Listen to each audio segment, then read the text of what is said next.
మనం ఇప్పుడు కీర్తన గ్రంథము 103వ అధ్యాయము మొదటి నుండి మనం చదువుకుందాం. కీర్తన గ్రంథము. నా ప్రాణమా యావేను సన్నుతించుము, నా అంతరంగములో ఉన్న సమస్తమా ఆయన పరిశుద్ధ నామమును సన్నుతించుము.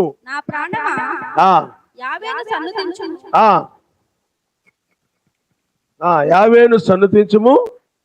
ఆయన చేసిన ఉపకారములలో దేనిని మరువకుము. ఆయనని దోషములన్నిటినీ క్షమించువాడు, నీ సంకటములన్నిటినీ కుదుర్చువాడు, సమాధిలో నుండి నీ ప్రాణమును విమోచించుచున్నాడు, కరుణా కటాక్షములను నీకు కిరీటముగా ఉంచుతున్నాడు. పక్షిరాజు యవ్వనము వలె నీ యవ్వనము క్రొత్తదగుచుండునట్లు మేలుతో నీ హృదయమును తృప్తిపరుచున్నాడు. యావే నీతి క్రియలను జరిగించు బాధింపబడు వారందరికీ న్యాయము తీర్చును. ఆమెన్. హల్లెలూయా, హల్లెలూయా. చూడారా, ఇక్కడ మనము ఆయన చేసిన ఉపకారంలో దేన్ని మరువకుమని మనము గత బుధవారం మనం నేర్చుకున్నాం. ఇప్పుడు మరలా మనము ఆయన దోషములన్నిటినీ క్షమించువాడు, నీ సంకటములన్నిటినీ కుదుర్చువాడు. నీ దోషములన్నిటిని కూడా ఆయన క్షమించేవాడు, నీ సంకటములన్నిటిని కూడా అంటే ఇబ్బందులన్నిటిని కూడా ఆయనే కుదుర్చువాడు అని వాక్యం చెప్తుంది. కాబట్టి పిల్లారా, మనము ఒకసారి మత్తయి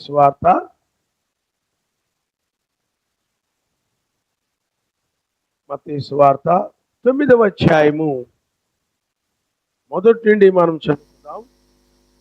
తరువాత ఆయన దోణి ఎక్కి సముద్రము దాటి ఆ పట్టణంలో ప్రవేశింపగా, ఇదిగో జనులు పక్షవాయువుతో మంచం పట్టి ఉన్న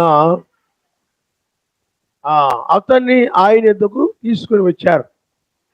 మెస్సయ్య వారి విశ్వాసమును చూచి, కుమారుడా ధైర్యముగా ఉండుము, నీ పాపములు క్షమించబడి ఉన్నవని పక్షవాయువు గల వానితో చెప్పాను. ఇదిగో శాస్త్రుల్లో కొందరు ఇతడు దేవదూషణ చేయుచున్నాడని తమలో తాము అనుకొనగా, మెస్సయ్య వారి తలంపులు గ్రహించి, మీరెందుకు మీ హృదయముల్లో దురాలోచనలు చేయుచున్నారు? మీ పాపములు క్షమింపబడి ఉన్నవని చెప్పుట సులభమా? లేచి నడుమని చెప్పుట సులభమా? అయినను పాపములను క్షమించుటకు భూమి మీద మనుష్య కుమారునికి అధికారం కలదని మీరు తెలుసుకోవాలని అని చెప్పి, ఆయన పక్షవాయువు గలవాన్ని చూచి, నీవు లేచి నీ మంచం ఎత్తుకొని నీ ఇంటికి పొమ్మని చెప్పగా, అతడు లేచి తన ఇంటికి వెళ్ళెను. జనులది చూచి భయపడి, మనుష్యులకి అధికారం ఇచ్చిన సర్వశక్తిమంతుని మహిమపరిచారు. ఆయన నామమునిస్తారు. హల్లెలూయా, హల్లెలూయా. పిల్లారా, ఇక్కడ పక్షవాయువు కలిగిన వ్యక్తి సంకటములంటే ఆ పక్షవాయువు వలన ఇబ్బందులు పడుతూ ఉన్నాడు, బాధపడుతూ ఉన్నాడు. అంటే పక్షవాతం వచ్చినప్పుడు నోరు వంకరపోవడం, అలాగే చేతులు పని చేయకపోవడం, చేతులు లేకపోతే కాలు తిరిగిపోవడం, ఇవన్నీ పక్షవాయువు కలిగిన వాళ్ళని మనం చూస్తుంటాం. ఆ పక్షవాతము కలిగినటువంటి వారు, పక్షవాయువు కలిగినటువంటి వారు ఆ పక్షవాతం వలన ఎంతో బాధపడతారు. వాళ్ళు నడవడానికి ఇబ్బందిగా ఉంటుంది, మాట్లాడడానికి ఇబ్బందిగా ఉంటుంది. అలాగే చేతులతో చేతి ఏదైనా పట్టుకోవాలన్నా వాళ్ళు ఇబ్బంది పడుతూ ఉంటారు. కానీ ఆ ఇబ్బందులనే సంకటములు అంటారన్నమాట.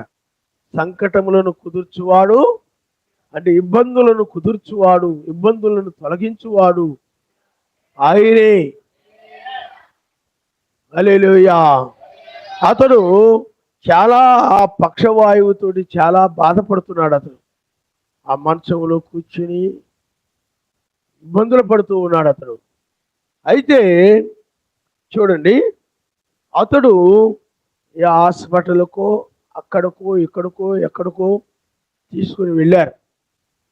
తీసుకుని వెళితే అక్కడ డాక్టర్లు దానికి ఏమి మందు లేదు, ఏమి వైద్యం ఏమి చేయలేము ఇదో చెప్పి ఉండొచ్చు. ఎందుకంటే అతడు పిల్లారా ఆ పక్షవాతం వల్ల లేదా పక్షవాయువు వల్ల చాలా బాధపడుతూ ఉన్నాడు. ఆయన నామమున స్తోత్రం. హల్లెలూయా, హల్లెలూయా. ఏదో పక్షవాతంతో బాధపడుతున్నాడు కదా పడని అన్నట్టుగా ఏదో చూస్తూ లేరు. చాలామంది ఏం చేస్తుంటారు చెప్పండి, ఎవరైనా ఏదైనా బాధపడుతూ ఉంటే వాళ్ళు చూస్తూ ఉంటారు. ఇంట్లో ఎవరికైనా బాగలేకపోయినా, ఎవరికైనా ఇబ్బంది పడుతూ ఉన్నా చూస్తూ ఉంటుంటారు తప్ప ఏ సహాయము చేయరు.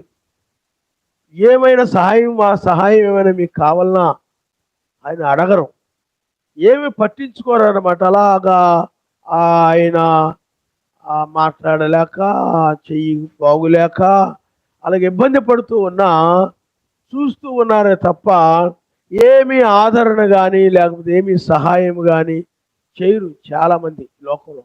కానీ ఇక్కడ వాళ్ళు అలాంటి వాళ్ళు కాదు. చాలామంది మనుషులు మనం చూస్తుంటాం ఏమీ పట్టించుకోరు అని మనం చూస్తుంటాం చాలామందిని. కాబట్టి పిల్లారా, ఆయన పక్షవాతంతో బాధపడుతూ ఉన్నాడు, ఇబ్బంది పడుతూ ఉన్నాడు. కానీ అక్కడ వాళ్ళు ఏమి చూస్తూ వాళ్ళు లేరు. కానీ అదిగో ఆయన పక్షవాతంతో బాధపడుతున్నాడు కదా చూడండి అని ఎవరు కూడా చెప్పాల్సిన, కొంతమంది చెప్తేనే చేసేవాళ్ళు ఉంటారు. కొంతమంది మీకు అర్థమైందా, అడిగితేనే చేసేవాళ్ళు ఉంటారు కొంతమంది. ఎందుకంటే వాళ్ళకి ఆత్మ ప్రేరేపణ లేదు. ఆత్మ మనలో ఉన్నప్పుడు అదేం చేస్తే, ఆత్మ ఏం చేస్తే చెప్పండి, ప్రేరేపణ కలిగిస్తారన్నమాట. ఆత్మ వాళ్ళు తెలిసిపోతారు. ఆత్మ ప్రేరేపణ లేని వాళ్ళు, ఆత్మ ప్రేరేపణ ఉన్న వాళ్ళు అర్థమైపోతారు. ఈ ఆత్మ ప్రేరేపణ లేని వారు ఏమీ పట్టించుకోరు, వాళ్ళకి ప్రేరేపణ కలగదు. ఇది వచ్చి అలా ముద్దుగా బండగా ఉంటారే తప్ప ఏదో మనం చేయాలి అనేటువంటి ఒక ప్రేరేపణ ఆత్మ కలిగినప్పుడు ఆయన కోసం ఏదో కూడా చేయాలని ఒక ప్రేరేపణ కలుగుతుంది అనమాట. సహోదరులు ఈ వాళ్ళకి ఏదైనా మేలు చేయాలి, నేను ఏదో కూడా చేయాలి, లేకపోతే ఇబ్బందుల్లో ఉన్నవారికి, అవసరతలో ఉన్నవారికి, కష్టంలో ఉన్నవారికి నేను ఏదో ఒక సహాయం చేయాలని ఒక ప్రేరేపణ వాళ్ళలో ఉంటుంది అనమాట. పరిశుద్ధాత్మ ఉన్నప్పుడు. పరిశుద్ధాత్మ లేదనుకోండి ఏమి పట్టించుకోరు. కాబట్టి పిల్లారా, అందువలన పరిశుద్ధాత్మే ఆ కార్యాన్ని జరిగించేదన్నమాట. కాబట్టి పరిశుద్ధాత్మ అక్కడికి వచ్చి కొంతమందిని కదిలించినప్పుడు చూడండి, ఆయన కదిలించినప్పుడు వాళ్ళకి ఏమనిపించింది అనంటే, మనం ఆ హాస్పిటల్కి, ఈ హాస్పిటల్కి, అక్కడికి ఇక్కడికి తీసుకుని వెళ్ళాం, ఏమీ ఉపయోగం లేకుండా పోయింది. కాబట్టి మెస్సయ్య ఎవరు ఉన్నారంట, ఆయన ఇక్కడ దగ్గరలో ఉన్నాడంట, ఆయన స్వస్థపరుస్తాడంట, ఆయనకు అసాధ్యమైనది ఏమీ లేదంట. కాబట్టి ఆయన దగ్గరకు తీసుకుని వెళితే బాగుంటుంది అని చెప్పి ఆత్మ ప్రేరేపణ బట్టి కొంతమంది ఆ విధంగా మాట్లాడారు. ఆయన నామనిస్తారు. హల్లెలూయా. ఆత్మే చేస్తుంది. ఆత్మ లేదనుకోండి చెప్పండి, నువ్వు ఇబ్బంది పడుతున్నా చూస్తూ ఉంటాడంతే, ఏం చేయడు. నువ్వు బాధపడి మనసులో మూలుగుతూ ఉన్నా చూస్తుంటాడే, ఏం చేయడు. చూస్తుంటాడు అంతే. ఉంటాయి కదా రోడ్డు మీద సెంటర్లు అక్కడక్కడ బొమ్మలు, రాజకీయ నాయకుల బొమ్మలు, ఆ బొమ్మలు ఈ బొమ్మలు. నువ్వు ఎప్పుడైనా ఇల్లు అవి అలాగే చూస్తూ ఉంటాయి. అర్థమైందా? అలాగ ఉంటారు కొంతమంది. ఎందుకంటే ఆ బొమ్మలకు ఆత్మ ఉండదు కాబట్టి వీళ్ళకు కూడా ఆత్మ ఉండదు. కానీ ఆత్మ ఉండగలిగిన వ్యక్తి ఏం చేస్తాడు చెప్పండి? కదిలించబడతాడు అనమాట. ఏదైనా చూసినప్పుడు ఆత్మ అతను ఏం చేస్తుంది చెప్పండి? కదిలిస్తుంది. ఏదో ఒకటి చేయాలని కదిలిస్తుంది. ఏదో ఒకటి చేయాలని, ఆయన కోసం ఏదో ఒకటి చేయాలని, సహోదరులకు ఏదైనా చేయాలని ఆత్మ ఏం చేస్తుందంటే వాళ్ళల్లో ఉండి కదిలించడం అనేది జరుగుతుంది. ఆయన నామనిస్తారు. హల్లెలూయా. మళ్ళీ అందుకని ఆత్మ జీవులో ఉండి ఆత్మచేత నడిపించబడేవారుగా ఉండాలి. ఇంకా వాళ్ళ మీద వీళ్ళ మీద ఆధారపడి అలా నడిపించబడేవారుగా ఉండకూడదు. కానీ ఆత్మచేత ఏం చేయగలగాలి చెప్పండి? చాలా మంది ఆత్మచేత నడిపించబడరు. వాళ్ళ చేత వీళ్ళ చేత వీళ్ళ చేత వాళ్ళ చేత నడిపించబడుతుంటారు. అర్థమైందా? కానీ ఆ మనుషులందరికంటే నీలో ఉన్నవాడు గొప్పవాడని బైబిల్ చెప్తుంది. మనుషులందరికంటే కూడా మీలో ఉన్నవాడు గొప్పవాడు. హల్లెలూయా. కాబట్టి ఆ పక్షవాయు కలిగిన వ్యక్తికి సహాయం చేయడంలో, అతనికి పరిచర్య చేయడంలో వాళ్ళు పాలిభాగస్తులయ్యారు. మనం కూడా కొన్నిసార్లు ఏమైనా రోగులుగా ఉన్నప్పుడు వాళ్ళకి మనం పరిచర్య చేసినప్పుడు వాళ్ళ యొక్క పరిచర్యలో, వాళ్ళ కష్టంలో మనం పాలిభాగస్తులు అవుతాం. ప్రతిఫలాన్ని పొందుతాం అన్నమాట. ఆయన ప్రతిఫలాన్ని ఇస్తాడు. మనకెందుకులే అనే టైపులో ఉండేవాళ్ళు ఉంటారు. కానీ వాళ్ళు చెప్పాను కదా, పరిశుద్ధాత్మ ఏం చేసి చెప్పండి వాళ్ళని తెలిసిపోతారు వాళ్ళు. కాబట్టి పిల్లరా, పరిశుద్ధాత్మ వాళ్ళని కదిలించినప్పుడు వాళ్ళు ఏమయ్యారు చెప్పండి? వాళ్ళు పిల్లరా ఆ మెస్సేజ్ గురించి విని వాళ్ళు ఎలా తీసుకెళ్దాం నడవలేకపోతున్నాడు. ఏం చేయలేకపోతున్నాడు చెప్పండి? నడవలేకపోతున్నాడు, ఇబ్బంది పడుతున్నాడు. సంకటములను కుదుర్చువాడు అన్నది బైబిల్లో. ఇబ్బందులు పడుతున్నాడు అతను. ఆ ఇబ్బందులు పడుతున్న వ్యక్తిని అలా కాదు, మనము మంచం ఒకటి తీసుకొచ్చేసి ఏమండి జనులు చూడండి, మంచం ఒకటి తీసుకొచ్చేసి ఆ మంచం మీద పడుకోబెడదాం. లేదా అతడు లేవలేని పరిస్థితిలో ఉన్నాడు కాబట్టి, కుష్ఠరోగంతో క్షమించండి పక్షవాయువుతో ఉన్నాడు కాబట్టి కదలలేని పరిస్థితిలో అతను మంచం మీద అలా పడుకొని ఉండొచ్చు. ఇక్కడ బైబిల్ ఏం చెప్తుందనంటే చూడండి, ఇదిగో జనులు పక్షవాయువుతో మంచం పట్టిన యొక్కని అని ఉంది. అంటే అతను ఈ విధంగా చెప్పాలంటే మంచం పట్టేసి ఉన్నాడు అతను. ఇంకా మంచంలోనే అన్ని, భోజనం మంచంలోనే, ప్రతిదీ కూడా మంచంలోనే, ఇంక లేవడం లేదు, ఏమీ లేదు, ఇంకన్నీ కూడా మంచంలోనే. అంటే దాని పరిస్థితి ఎంత భయంకరమైనటువంటి పక్షవాయువుతో బాధపడుతున్నాడో మనం దాన్ని బట్టి గ్రహించవచ్చు. ఒకవేళ అలాంటి పరిస్థితి కాకపోయినా కొంచెం తిరగలిగితే మంచం తీసుకొచ్చి ఉడుకోబెట్టేనే తీసుకొస్తారు. ఆత్మ కదలిక. ఒక వ్యక్తి సంకటములను కుదుర్చుటకు పరిశుద్ధాత్మ ఉపయోగించుకోవడం అనేది జరుగుతుంది. ఆయన నామమున స్తోత్రం. హల్లెలూయా. కాబట్టి ప్రియులారా, అతడిని ఆత్మ కదిలించినప్పుడు వారికి ప్రేరేపణ కలిగింది, మెస్సయ్య దగ్గరకు తీసుకుని వెళ్ళాలి అని చెప్పి ఆ మంచం పట్టి ఉన్నటువంటి ఆయన్ని ఏం చేశారు చెప్పండి? మంచముతో పాటు తీసుకొచ్చేసారు. ఆయన నామమున స్తోత్రం. హల్లెలూయా. మంచంతో పాటు ఏం చేశారు చెప్పండి? మీరు పిల్లారా చూడండి, మంచం పట్టిన ఒకరిని ఆయన తీసుకొని వచ్చి మెస్సయ్య వారి విశ్వాసమును చూచి ఏం చూశాడంటే చెప్పండి? వారి యొక్క విశ్వాసాన్ని చూశాడు. అంటే వాళ్ళు ఆయన స్వస్థపరచగలడనే విశ్వాసంతో వచ్చారన్నమాట. ఆయన స్వస్థపరచగలిగిన వాడు, ఆయనకి అసాధ్యమైనది ఏమీ లేదనే ఒక విశ్వాసముతోటి ఆయన దగ్గరికి వచ్చారు. అంటే ఆయన సంకటములు కుదుర్చువాడు, ఇబ్బందులని తీర్చువాడు. ఒక విధంగా చెప్పాలంటే ఇబ్బందులని హల్లెలూయా హల్లెలూయా. దయచేసి మీరు ఒకసారి మార్కు సువార్త 2వ అధ్యాయంలో కూడా దీని గురించి వ్రాయబడి ఉంటుంది. ఒకసారి మీరు చూడండి. మార్కు సువార్త 2వ అధ్యాయము, మార్కు సువార్త 2వ అధ్యాయము 1వ వచనం. కొన్ని దినములైన పిమ్మట ఆయన మరలా కపెర్నౌముకు వచ్చెను. ఆయన వింటూ ఉన్నాడని వినవచ్చినప్పుడు అనేకులు కూడి వచ్చారు గనుక వాకిటినైను వారికి స్థలము లేకపోయిను. ఆయన వారికి వాక్యము బోధించుండగా కొందరు పక్షవాయువు గల ఒక మనుష్యుని 4 చేత మోయించుకొని ఆయన ఎందుకు తీసుకొని వచ్చారు. ఇందాకేం చూసాం మనం, చెప్పండి. 9వ అధ్యాయంలో మత్తయి సువార్త 9వ మంచం బట్టి ఉన్నాడని. ఇక్కడ ఇంకా క్లియర్గా రాయబడింది అనమాట. మార్క్ గారు ఇక్కడ ఇంకా క్లియర్గా రాశారు. ఏమని రాశారనంటే చూడండి, మనుష్యుణ్ణి 4 చేత, అంటే ఒక మనుష్యుణ్ణి, అంటే ఆ పక్షవాయు కలిగిన మనుష్యుణ్ణి 4 చేత మోయించుకొని ఆయన ఎదుగు తీసుకొని వచ్చారు. అంటే ఆ మంచంలో మంచం బట్టి ఉన్నాడు ఆయన్ని. ఆ 4 పక్కల పట్టారు, ఆయన్ని యేసయ్య దగ్గరికి తీసుకొచ్చారు. అప్పటికే జనులు చాలా విస్తారంగా ఉన్నారు. ఆయన బోధ వింటున్నారు.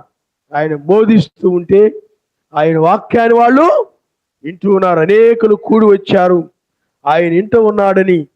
అంటే చూడు పిల్లారా, అనేకులు కూడి వచ్చారు కనుక వాకిటినైనా వారికి స్థలము లేకపోయినా, అంటే ఆయన ఇంట్లో ఉన్నాడు, ఇంట్లో ఉండి బోధిస్తున్నాడు. అనేకులు మెస్సేజ్ ఇచ్చాడు అని చెప్పి అనేకులు వచ్చేసారు. వీళ్ళేమో 4 ఆ మంచం పట్టుకొని వచ్చేసారు. పక్షవాయువుతో ఉన్న వ్యక్తిని ఏం చేశారు చెప్పండి, ఆ మంచం పట్టుకొని వచ్చారు. వాళ్ళు వచ్చేటప్పటికి ఇంట్లోకి తీసుకువెళదామంటే చుట్టూరు జనులు ఉన్నారు. ఆయన నువ్వైతే ఏం చేస్తావంటే సహజంగా మనుషులు, అరే జనం చాలా రద్దీగా ఉండారా, చుట్టూరు మనుషులు ఉండారా, వెళ్ళిపోదాం పదండి. ఎవరన్నా తీసుకురమ్మని చెప్పింది, వెళ్ళిపోదాం మనం. అర్థమైందా? వెనక్కి వెళ్ళిపోతారు సహజంగా మనుషులంటే ఈ కాలం మనుషులైతే. ఆయన ఆత్మ ప్రేరేపణ లేని వారైతే, పరిశుద్ధాత్మ యొక్క ఒత్తిడి లేని వారైతే, ఏదో మనం కంగారుగా తీసుకొచ్చాం కానీ రా, జనం అంతా చుట్టూ ఉన్నారా, ఇప్పుడు ఈ మీటింగ్ ఇప్పుడల్లా అయ్యేటట్లేదు, చాలామంది ఉన్నారా, మనం వెళ్ళిపోదాం అని అంటావు నువ్వైతే. ఏరా బ్రదరు వెళ్ళిపోదామా, జనం చాలా ఎక్కువ ఉంది. అవును అలాగే బ్రదరు, అలాగే వెళ్దాం అంటావు నువ్వైతే. 4 సహోదరులు పట్టుకొచ్చారు. అర్థమైంది మీకు? ఏమంటారు? లేకపోతే పక్కన ఆడవాళ్ళు ఉంటారు కొంతమంది, వాళ్ళు కూడా తొందరోళ్ళు ఉంటారు కొంతమంది, నోటి తొందరోళ్ళు. వాళ్ళు ఏమంటారంటే, అయ్యో అక్కడ నుండి తీసుకొచ్చాం కానీ చాలామంది జనం ఎక్కువ ఉన్నారే, వెళ్ళిపోదాంలే, సత్యసత్తరు బతికిపోతారు, తీసుకుపోదాం అనేవాళ్ళు ఉంటారు. వాళ్ళ మాటని వెళ్ళిపోయేవాళ్ళు ఉంటారు, వెళ్ళిపోయేవాళ్ళు ఉంటారు. కానీ 4 అలా కాదు, విశ్వాసముతో వచ్చారు, ఆయన నామనిస్తారు. హల్లెలూయా. ఆ ఇంటి వాకిట్లో జనులు అనేక మంది ఉండగానే, ఏం బ్రదరు వెళ్దామా, ఏంది ఇప్పుడు అయ్యేటట్లేదు కదా. నిజముగా స్వస్థత కలిగి అతడు స్వస్థపరచబడాలని ఆ పక్షవాయువు కలిగిన వ్యక్తి మీద కనుక నిజమైన ప్రేమ ఉందనుకోండి, వెళ్ళరు. ఈ ప్రేమ లేని వాళ్ళే అది బాధపడితే ఎదుటి వాళ్ళ బాధని ఏమంటే అర్థం చేసుకోలేనటువంటి వారు, ప్రేమ లేనటువంటి వారు ఏం చేస్తారంటే, అయ్యో మంచం మీద ఎంత బాధపడుతున్నాడు కదా, మరి పక్షవాయువు వల్ల ఎంత బాధపడుతున్నాడు కదా, ఏదో విధంగా ఆయన చేత ప్రార్థన చేసుకుని వెళ్దాం అని పట్టుదల కలిగి ఉంటారన్నమాట. కానీ ప్రేమలో ఏం చేస్తారంటే, ఏం వెళ్దాం, నాకు పని ఉంది, ఆ పని వదిలి పెట్టి వచ్చేసాను, లేదా అక్కడికి వెళ్ళాలి, పదండి రమ్మని నాకు వెనక్కి వెళ్ళిపోదాం అని తీసుకుపోతారు. ఇప్పుడు మనుషులు కొంతమంది అలాంటి వాళ్ళు ఉన్నారు. ఏదైనా కానీ ప్రియులారా, నిజమైన ప్రేమ కలిగిన వారు ఆ నలుగురు ఆయన నామనిస్తారు. హల్లెలూయా. వాళ్ళు ఎన్నటోళ్ళు చెప్పండి? ప్రేమ కలిగిన వారు. కాబట్టి వాళ్ళు ఏం చేస్తున్నారు చూడండి. చాలా మంది కూడి ఉన్నందున వారి ఆయన యొద్దకు చేరలేక ఆయన ఉన్న చోటికి పైగా ఇంటి కప్పు ఇప్పి సందు చేసి పక్షవాయు గలవాన్ని పరుపుతోనే దింపారు. ఆయన నామనిస్తారు. అందుకని వేడనే పట్టుదల అంటారు. వీళ్ళు ఏదైనా అనుకున్నారంటే అంటే ఆయన కోసం స్వస్థత కావాలనుకోండి, ఆ స్వస్థపరిచే వరకు కూడా విడిచిపెట్టరు అనమాట.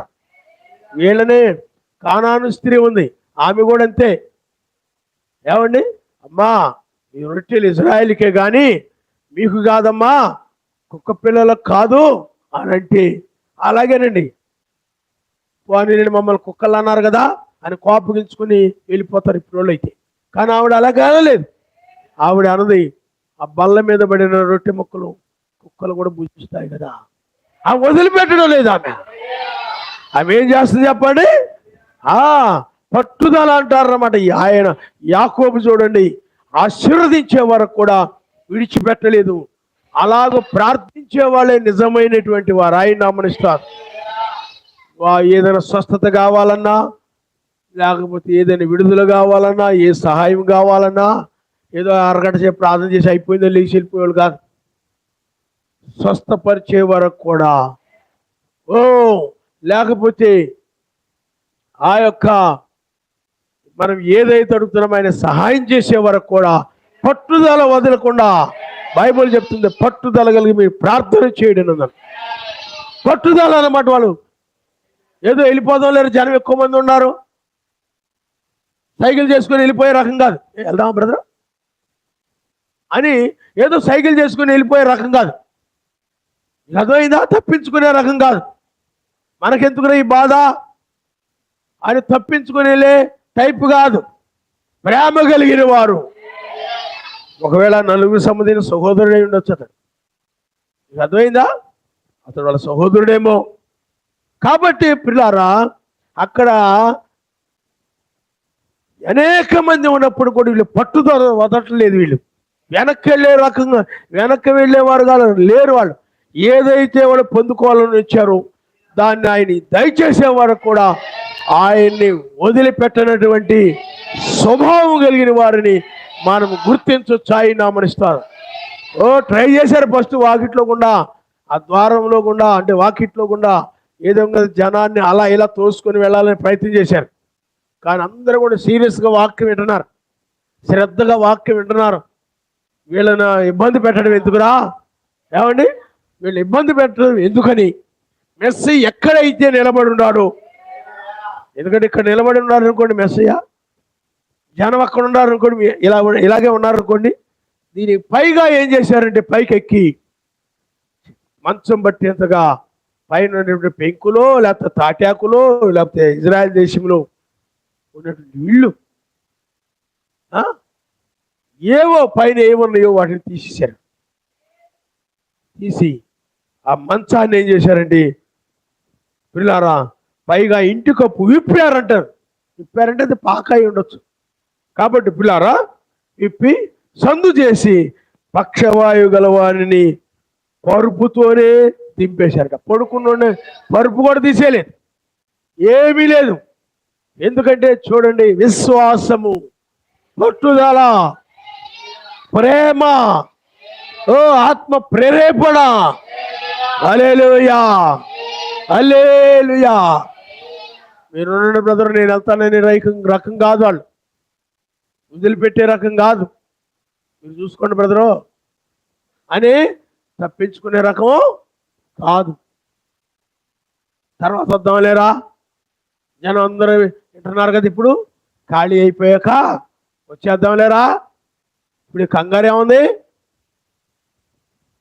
మళ్ళీ వద్దాం అనే రకం. మళ్ళీ వద్దామని చెప్పి ఇంకా అక్కడ పడేసి ఆ మంచాన్ని పక్షవాయు కలిగిన వ్యక్తిని అక్కడ వదిలేసి ఎవరి పనులకు వెళ్ళిపోయి అలాంటి బాపతు కాదు, అలాంటి రకం కాదు. వాళ్ళు వదలకుండా ఏం చేస్తున్నారండి, వాళ్ళ విశ్వాసాన్ని మనం చూసినట్లయితే ఆ ఇంటికి పైగా వాళ్ళు ఆ మంచం పట్టేలాగా ఆ కట్లన్నీ కూడా ఆ కర్రలో పైన తాటాకులు లేకపోతే ఏదో ఆకులు, అక్కడ ఇజ్రాయెల్ దేశంలో అంజూరపు ఆకులు, ఏమండి అంజూరపు ఆకులతో కట్టారు. అలాంటి వాటిని కూడా వాళ్ళు ఓడదీసేసి ఆ మంచాన్ని ఏం చేశారంటే కిందకి దింపారు. మెస్సయ్య వారి విశ్వాసమును చూసి ప్రసంగం చేస్తున్నప్పుడు ఆ మెస్సయ్య వారి పైకి చూసేటప్పటికి ఓ తాళ్ళిపుతున్నారు, పైన కర్రలు తొలగిస్తున్నారు, లేకపోతే పైన ఆ యొక్క ఆ ఖర్జూరపు మట్టలు లేదా అంజూరపు ఆకులు లేదా ఖర్జూరపు మట్టలు, అంజూరపు ఆకులు కూడా చాలా పెద్దవి ఉంటాయి, అంజూరపు చెట్టు ఆకులు, ఆ ఖర్జూరపు మట్టలు తొలగించేస్తున్నారు. ఆయన వారి యొక్క విశ్వాసాన్ని చూస్తున్నాడు, ఆయన నామనిస్తారు. హల్లెలూయా. వారి విశ్వాసమును చూసి, ఎందుకంటే సంకటములను తొలగించువాడు ఆయనే. మరి ఎవరును ఏ డాక్టర్ కూడా ఎవరు కూడా దీన్ని స్వస్థపరచలేరు, ఆయన మాత్రమే దీన్ని చేయగలడని నమ్మకం అన్నమాట. ఆయన మీద ఒక నమ్మకం, విశ్వాసమే వాళ్ళని ఆ పని చేసింది. విశ్వాసమే ఆయన అక్కడికి తీసుకొచ్చేలాగా చేసింది. విశ్వాసమే పైన ఉన్నటువంటి ఆ ఇంటి పైకప్పును ఓడదీసి ఆయన కిందకు దించేలాగా చేసింది. అందుకని వారి విశ్వాసమును చూశాడు ఆయన. వారి విశ్వాసమును చూసినప్పుడు పిల్లారా ఆయనకి అర్థమైపోయింది ఆ పక్షవాతము లేకపోతే ఆ పక్షవాయువు లేకపోతే ఆ పక్షవాతం ఎందుకు వచ్చిందో అర్థమైపోయింది. ఎందుకంటే అతడు పాపముల వలన ఆ పక్షవాతం వచ్చిందని ఆయన గ్రహించాడు. ఆయన నమనిస్తారు. హల్లెలూయా. అందుకని కీర్తనకారుడు ఏమన్నాడు చెప్పండి, దోషములన్నా పాపములన్నా ఒక్కటి, ఆ పాపములను క్షమించువాడు. ఇందా చదవడం ఒకసారి మీరు, కీర్తన గ్రంథము 103వ అధ్యాయము 4వ వచనాన్ని ఒకసారి క్షమించండి, 3వ వచనం చదువమ్మా. ఆయన నీ దోషములన్నిటినీ క్షమించువాడు, నీ సంకటములన్నిటినీ కుదుర్చువాడు. ఓ మా సంకటములన్నీ ఆయనే కుదురుస్తాడు, మా ఇబ్బందులన్నీ కూడా ఆయనే కుదురుస్తాడు. ఓ ఆ మనిషి కుదురుస్తాడు, ఈ మనిషి కుదురుస్తాడు, వాళ్ళు సాయం చేస్తారు, వీళ్ళు సాయం చేస్తారు, అలాంటి ఆలోచన లేదు ఆయనకి. నా సంకటములను కుదుర్చువాడు ఎవరు చెప్పండి? ఆయనే. ఎందుకంటే ఏదో మిగతా అయితే ఎవరైనా చేస్తారు, కానీ ఆ పక్షవాతమును ఎవరు కూడా చేయలేరు. అందుకనే డాక్టర్లకు అసాధ్యమైంది, మనుషులకు అసాధ్యమైంది, సర్వశక్తిమంతునికి సాధ్యమే. ఆయనకు అసాధ్యమైంది ఏమీ లేదు. వారి యొక్క విశ్వాసమును చూశాడు. అయితే ఆ వ్యక్తిలో ఆయన చూసినప్పుడు, ఆ వ్యక్తిని చూసినప్పుడు, ఆ పక్షవాయువు కలిగిన వ్యక్తిని చూసినప్పుడు మెస్సయ్యకి అతడి జీవితంలో జరిగిన పాపాలన్నీ ఆయన కనబడ్డాయి. ఎందుకంటే ఆయన హృదయ రహస్యాలు ఎరిగిన వాడు, సమస్తమును కూడా ఆయనకు తెలుసు. ఎందుకంటే పిల్లారా బావి దగ్గర సమరీ స్త్రీ యొక్క ఆమె ఎంతమందిని భర్తలను కలిగి ఉందో ఆయన చెప్పాడు. ఆయన 5 భర్తల్ని కలిగి ఉంది, ఆమె వదిలేసింది, ఇప్పుడు ఒకడు ఉన్నాడు, 6వ వాడు ఉన్నాడు. కాబట్టి పిల్లారా ఆ విషయాలను కూడా మెస్సయ్య ఆమెతో చెప్పాడు. కాబట్టి ఆయనకు తెలుసు. అలాగే నీ పాపాలు కూడా ఆయనకు తెలుసు, నీ ఇబ్బందులు కూడా ఆయనకు తెలుసు, నీ యొక్క దోషాలు కూడా నీ దోషాలు ఆయనకు తెలుసు. నీలో ప్రేమ ఉందో లేదో, పట్టుదల ఉందో లేదో, విశ్వాసం ఉందో లేదో, సమస్తము ఆయనకు తెలుసు. నీ హృదయాలను ఆయన ఎరిగిన వాడు.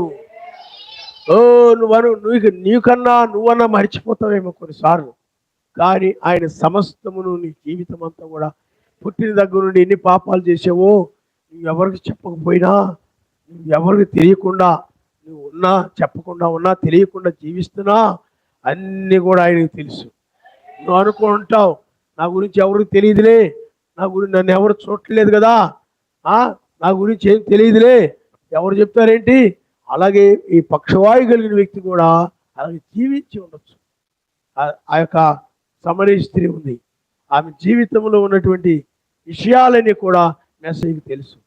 అలాగే నువ్వు ఈ రాత్రి ఇక్కడ కూర్చొని ఉన్నావు అనుకోండి, నీ దోషములన్నీ కూడా, నీ అపరాధాలన్నీ కూడా, నీ నోటి మాట దోషాలు కావచ్చు, నీ హృదయ తలంపుల్లో ఉన్న దోషాలు కావచ్చు, క్రియల్లో కలిగిన దోష సమస్తమును కూడా ఆయన ఎరిగిన వాడు. ఆయనకు మరుగైంది ఏది కూడా లేదు.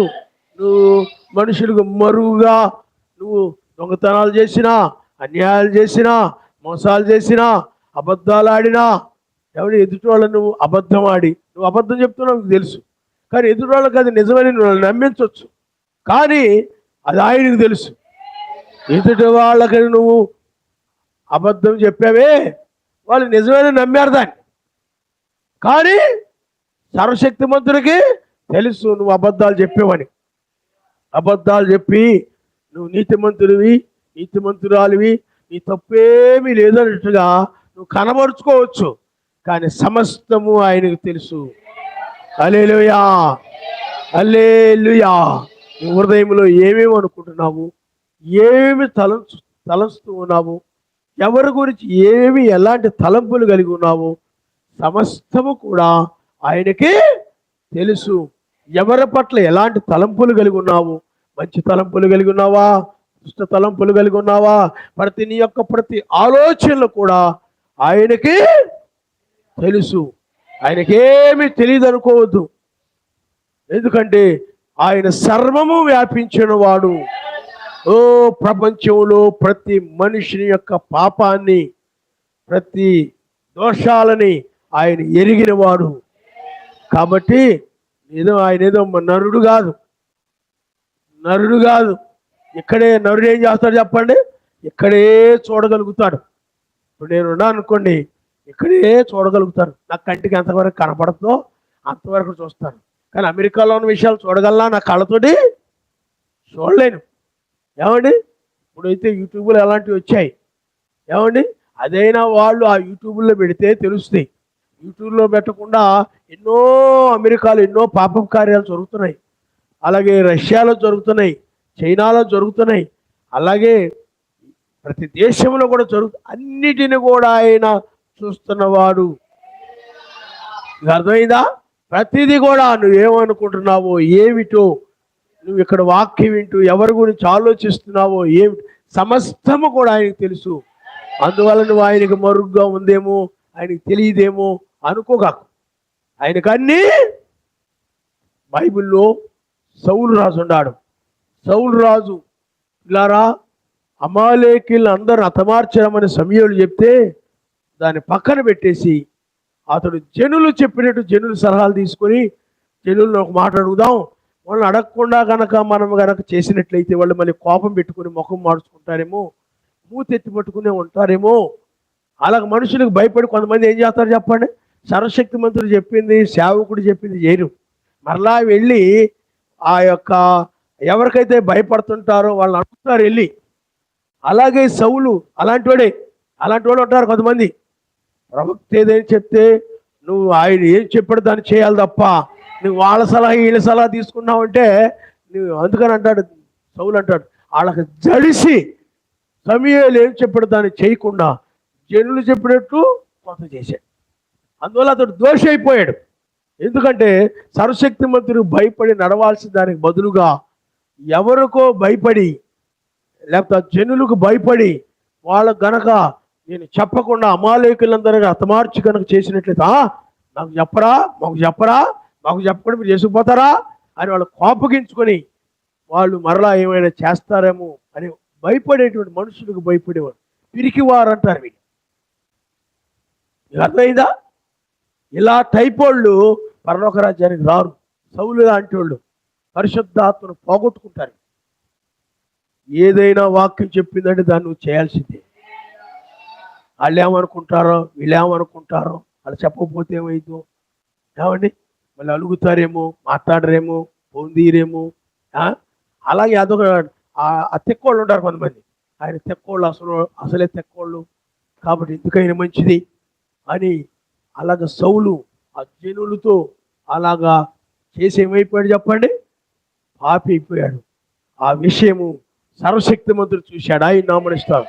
అందువలన సర్వశక్తిమంతుడు నీవు వాక్యముని విన్న తర్వాత దాని ప్రకారం నడుస్తున్నావా లేదా, వాక్యముని దాని ప్రకారం జీవిస్తున్నావా లేదా అని చెప్పి సమస్తమును కూడా ఆయన నిన్ను గమనిస్తూ ఉంటాడు, ఆయన నామనిస్తాడు.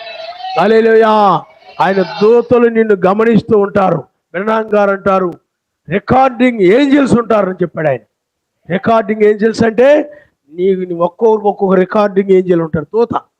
వాళ్ళు నీ జీవితంలో నువ్వేం చేస్తున్నావు, ఎవరితో మాట్లాడుతున్నావు, ఎలా చూస్తున్నావు, ఏ ఉద్దేశంతో మాట్లాడుతున్నావు, ఏమిటి నువ్వు ఎలా నడుస్తున్నావు, ఎవరి మీద అసూయపడుతున్నావా, గర్వం, సమస్తము కూడా నువ్వు నిద్ర లేచిన దగ్గర నుండి చేసే ప్రతిదీ కూడా రికార్డ్ అయిపోతుంది. నువ్వు అనుకుంటావు నన్ను ఎవరు గమనించట్లేదులే, నన్ను ఎవరు చూడట్లేదులే, అదంతా కూడా ఆయన సన్నిధికి చేరుతుంది. ఇప్పుడు మనం యూట్యూబ్లో లేకపోతే ఇప్పుడు మెసేజ్ ఉంది, సెల్ ఫోన్లో అలాగ రికార్డ్ చేస్తున్నాం. అవుతుందా? రికార్డ్ అవుతుందా? వర్తమానం అంతా రికార్డ్ అవుతుంది. అలాగే దూతలు కూడా, అదృశ్య దూతలు నీ జీవితాన్ని అంతటిని కూడా రికార్డ్ చేస్తూ ఉంటారన్నమాట. వీడు సెల్ ఫోన్లో ఏం చూస్తున్నావు, వీడియో గేమ్లు ఆడుతున్నావా, ఏం చేస్తున్నావు, అన్నీ కూడా ఏం ఆయనకు దాచబడి ఏది ఉండదు నీ జీవితంలో. ఏం తెలియదులే ఆయనకి, నేను చేసే పాపాలు ఏం తెలియదులే. మనుషులు అనుకుంటారు నాకు అక్రమ సంబంధాలు ఎవరికి తెలియదులే, నేను ఎవరితో ఎలా తిరుగుతున్నాను ఎవరికి తెలియదులే, నేను ఏ దొంగతనాలు చేస్తున్నా ఎవరికి తెలియదులే, ఏ మోసాలు చేస్తున్నా ఎవరికి తెలియదులే, ఏ అన్యాయాలు చేస్తున్నా ఎవరికి తెలియదులే. భలే అబద్ధమాడి నమ్మించాను, నేను చాలా తెలివైన వాడిని, తెలివైన దాన్ని అనుకుంటుంటారు. చాలామంది అభిప్రాయపడుతుంటారు, చాలా తెలివైన వాళ్ళు అనుకుంటారు వాళ్ళకు వాళ్ళే. కాబట్టి పిల్లలు మీరు ఆలోచన చేయండి, సమస్తము కూడా నువ్వు ఎవరికి ఏమీ తెలియదు అనుకుంటున్నావు, కానీ నీ కూడా వర్తమానం విన్న తర్వాత ఆ వర్తమానం ప్రకారం నడుస్తున్నావా లేదా మొత్తం కూడా రికార్డ్ అయిపోతూ ఉంటుంది. ఏంజల్ అంటే దూతలు రికార్డ్ చేస్తూ ఉంటారు. అలాగే సౌలు రాజుకు చెప్పిన తర్వాత సౌలు రాజుతో పాటు ఏంజల్ రికార్డింగ్ దూత బయలుదేరాడు. అతడు ఎక్కడికి వెళుతున్నాడు, ఏమిటి, ఎవరికి భయపడుతున్నాడు. సర్వశక్తిమంతునికి భయపడితే సర్వశక్తిమంతుడు ఏం చెప్పాడు? నోరు మూసుకుని చేస్తాడు. అతను చేయడంలా లోపల పీగుతా ఉంది. జనులంటే భయపడిపోతున్నాడు, లోపల నేరుగా జనుల దగ్గరికి వెళ్ళిపోతున్నాడు. జనులు అంటున్నారు, వాళ్ళకు కూడా ఏమనిపిస్తుందంటే సమూయేలుకే కాదు మాకు తెలుసు అనిపించుకోవాలని అడదు వాళ్ళకి. అందుకు వాళ్ళు ఏం చేశారు చెప్పండి? అందరిని అమ్మాలకీలందరినీ మతమార్చక్కర్లేదు, బలిష్టమైన యుద్ధులు అలాంటివి ఉంచండి, వాటిని బలిస్తే బాగుండదు. ఇంకా సలహా ఇచ్చారు. సమూయేలు చెప్పిన దానికి కాకుండా వీళ్ళు ఇంకా ఏదో సలహా ఇచ్చారు. వీళ్ళు సౌలు ఏం చేశాడు చెప్పండి? సమూయేలు చెప్పిన దానికంటే ఈ జనులు చెప్పింది ఇంకా బాగుందని సౌలు రాజు ఏం చేశాడంటే వెళ్ళి జనులు చెప్పినట్టు చేశాడు. నువ్వు కూడా కొన్నిసార్లు అలాగే చేస్తావు. ఏదైనా చెప్పావు అనుకోండి, నమ్మవు దీన్ని, నీకు నమ్మకం లేక నీకు ఎవరైతే ఎందుకంటే ప్రవక్తల కంటే ఎక్కువగా వర్తమానం కంటే ఎక్కువ నువ్వు మనుషుల్ని ఎవరో బ్రదర్లో సిస్టర్లో వాళ్ళలో వీళ్ళలో నమ్ముతుంటారు. మనుషులు జనుల్ని ఎవరొకరు నమ్ముతారు, వాళ్ళ దగ్గరికి మళ్ళీ అడుగుతుంటారు అనమాట. వాళ్ళ దగ్గరికి వీళ్ళు అవిశ్వాసులు అనమాట. వీళ్ళు నిజమైన విశ్వాసులు కాదు. నిజమైన విశ్వాసి ప్రవక్త ఏం చెప్పాడు? అతను ప్రవక్త సర్వశక్తిమంతుని చేత పంపబడిన వాడు అన్నప్పుడు అతడు ఏమి చెప్పాడో దాన్ని నమ్మాల్సిందే. హల్లెలూయా. దానికి లోబడాల్సిందే. పాస్టర్ గారు చెప్పిందే చేస్తారా, లేకపోతే సమూయేలు చెప్పిందే చేస్తారా, మేము చెప్పింది చేయరా, మమ్మల్ని అడగరా మీరు అని అనుకుంటారేమో. ఆ టైప్ మెంటోళ్ళు ఉంటారు కొంతమంది. పాస్టర్ గారికి విలువ ఇస్తారు, నాకు కూడా విలువ ఇవ్వాలి, మాకు కూడా విలువ ఇవ్వాలి అని చెప్పి అలాంటి టైప్ వాళ్ళు ఉంటారు. బాబోయ్ మనము సమూయేలు మాటని వీళ్ళు కనుక మనం విలువకపోతే వీళ్ళని అడగకపోతే ఫీల్ అయిపోతారు అని సౌలులో ఇలాంటి ఆత్మ పనిచేసేది. అలాంటి పెట్టుకొని మనసులు ఏమైపోయాడు చెప్పండి? వాళ్ళు చెప్పినట్లు చేసి ఏమైపోయాడు? పరిశుద్ధాత్మను పోగొట్టుకున్నాడు అతను. కాబట్టి పిల్లారా, అదంతా కూడా సర్వశక్తిమంతుడు చూశాడు. ఎవరు ఏ పాపాలు రాజు చేసినా, జనులు చేసినా, అధికారులు చేసినా, సైనికులు చేసినా, ఎవరు ఏమి చేసినా ఆ పాపాలన్నీ కూడా, నీ దోషాలన్నీ కూడా ఆయనకు తెలుసు. ఏమనుకుంటున్నావు? యవనస్తులైన పిల్లలు కూడా కాలేజీలకు వెళ్ళి ఎలా ఉంటున్నారు, ఎవరితో మాట్లాడుతున్నారు, ఏ అబ్బాయిలతో మాట్లాడుతున్నారు, బాప్తిజం పొంది మోహపు చూపులు చూస్తున్నావేమో కాలేజీలోకి వెళ్ళి.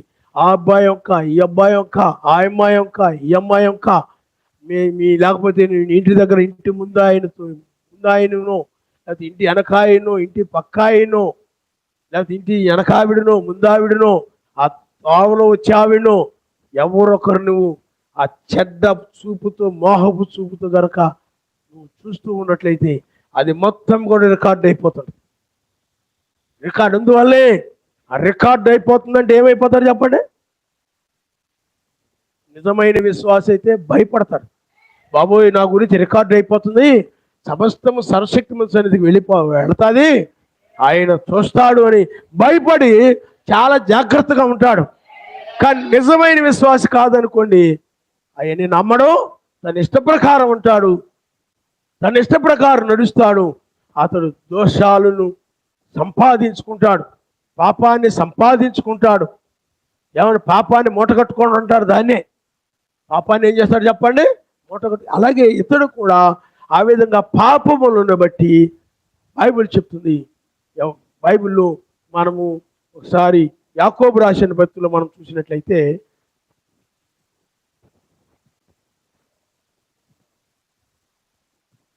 యాకోబు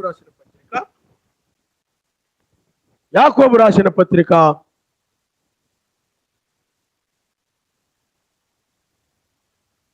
చూడమ్మా, 5వ అధ్యాయము 14 వచ్చిన, మీలో ఎవడైనను రోగి అయి ఉన్నాడా? అతడు సంఘము పెద్దలను పిలువవలెను, వారు యెహోవా నామమున అతనికి నూనె రాసి అతని కొరకు ప్రార్థన చేయవలెను. ఎవరైనా రోగి అయ్యారనుకోండి, అప్పుడు ఏం చేయాలన్నది బైబిల్లో? పెద్దలను పిలిచి నూనె రాసి ఆ విధంగా ప్రార్థన చేయవలెను. విశ్వాసరహితమైన ప్రార్థన. ఆ రోగిని ఏం చేస్తాడు చెప్పండి?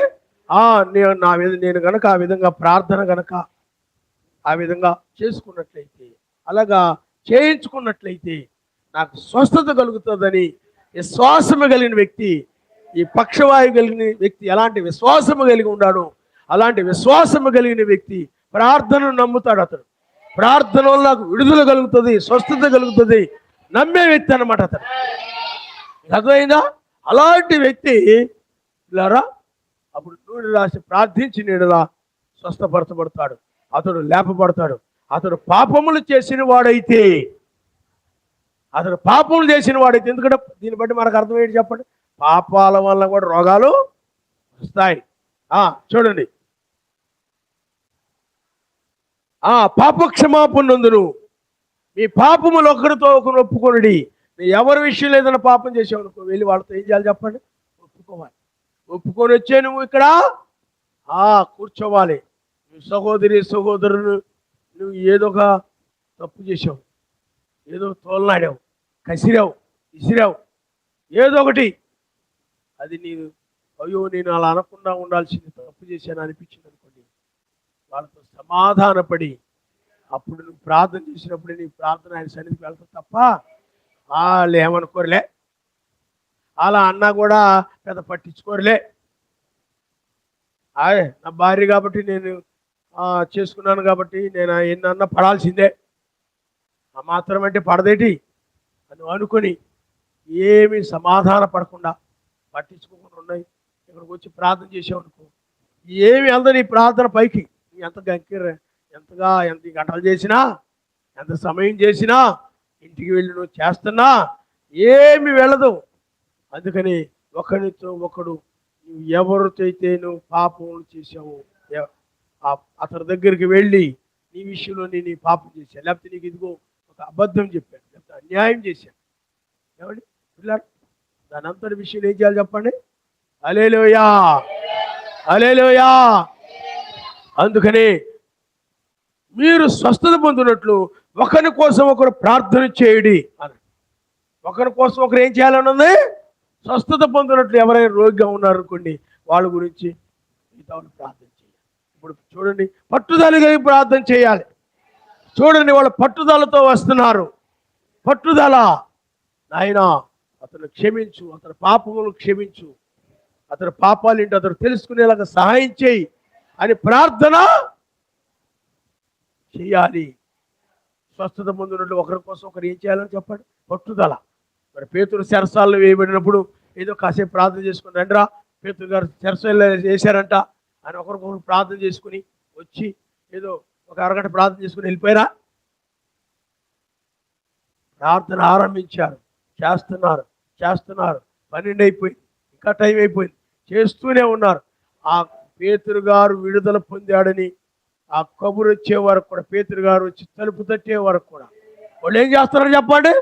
అలాగ ప్రార్థన చేస్తూ ఉన్నారు. అందుకు ఆయన అంటాడు, ఏలియాతో మాట్లాడినది బైబిల్ నీతిమంతులతో మాట్లాడి ఈ రోజున కూడా మాట్లాడతాడు ఆయన. కానీ అలాంటి ప్రార్థన చేసేవాళ్ళు లేరు ఇప్పుడు. ఏదో విని వెళ్ళేవారే తప్ప అలాగ ప్రార్థన చేసే విశ్వాసులు ఇప్పుడు లేరు. ఏదో వింటున్నారు, వెళ్తున్నారు, ఇంటికి వెళ్ళిపోయిన తర్వాత ప్రార్థన ఉండదు, ఏమీ ఉండదు. మాట ఎందు, క్రియ ఎందు, పనులు చేసుకుంటూ కూడా ఎల్లప్పుడూ కూడా ప్రార్థన చేస్తూ ఉండాలి. ఆయన అలాంటి వారితో ఆయన మాట్లాడతాడు.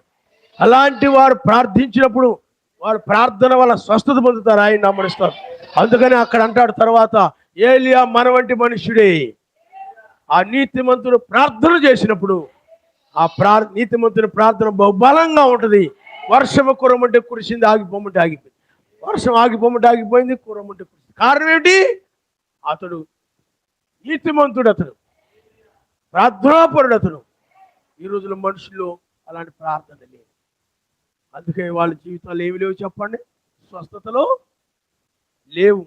ఆయన స్వస్థపరచగలిగిన వాడు. హల్లెలూయా, హల్లెలూయా. కాబట్టి పరమ డాక్టర్ ఆయన. కాబట్టి పిల్లారా, ఇక్కడ మనం చూసినట్లయితే అక్కడ మనము మార్కు సువార్త 2వ అధ్యాయంలో ఒకసారి మనం మరలా చూద్దాం. మార్కు సువార్త 2వ అధ్యాయం చూడండి. వారు విశ్వాసమును చూసి, కుమారుడా నీ పాపములు క్షమించబడి ఉన్నవని పక్షవాయువు గల వారితో చెప్పెను. చూడండి పిల్లారా, పాపములు క్షమించే అధికారము, నీ పాపములు క్షమించే అధికారం. ఒకవేళ తన పాపాలను ఒప్పుకోలేని పరిస్థితులు ఆయన ఉన్నాడు అనుకుంటున్నాను. ఎందుకంటే నోరు బడిపోయింది, మాట బడిపోయింది. అర్థమైందా? వాళ్ళు ఒప్పుకున్నా ఒప్పుకోకపోయినా ఆయన క్షమించేవాడని గుర్తుపెట్టుకోవాలి. చూడండి, ఆయన సిలువ వేసినప్పుడు చూడండి, భుజం మీద సిలువను పెట్టారు, ముళ్ళ కిరీటం పెట్టారు, కొడా దెబ్బలతో కొడుతున్నారు, ఉమ్మి వేస్తున్నారు. నాయనా మీరేం చేస్తారో వీళ్ళకి తెలియదు, వీళ్ళకి క్షమించమని ప్రార్థన చేశాడు. ఆయన నమ్మనిస్తారు. హల్లెలూయా, హల్లెలూయా.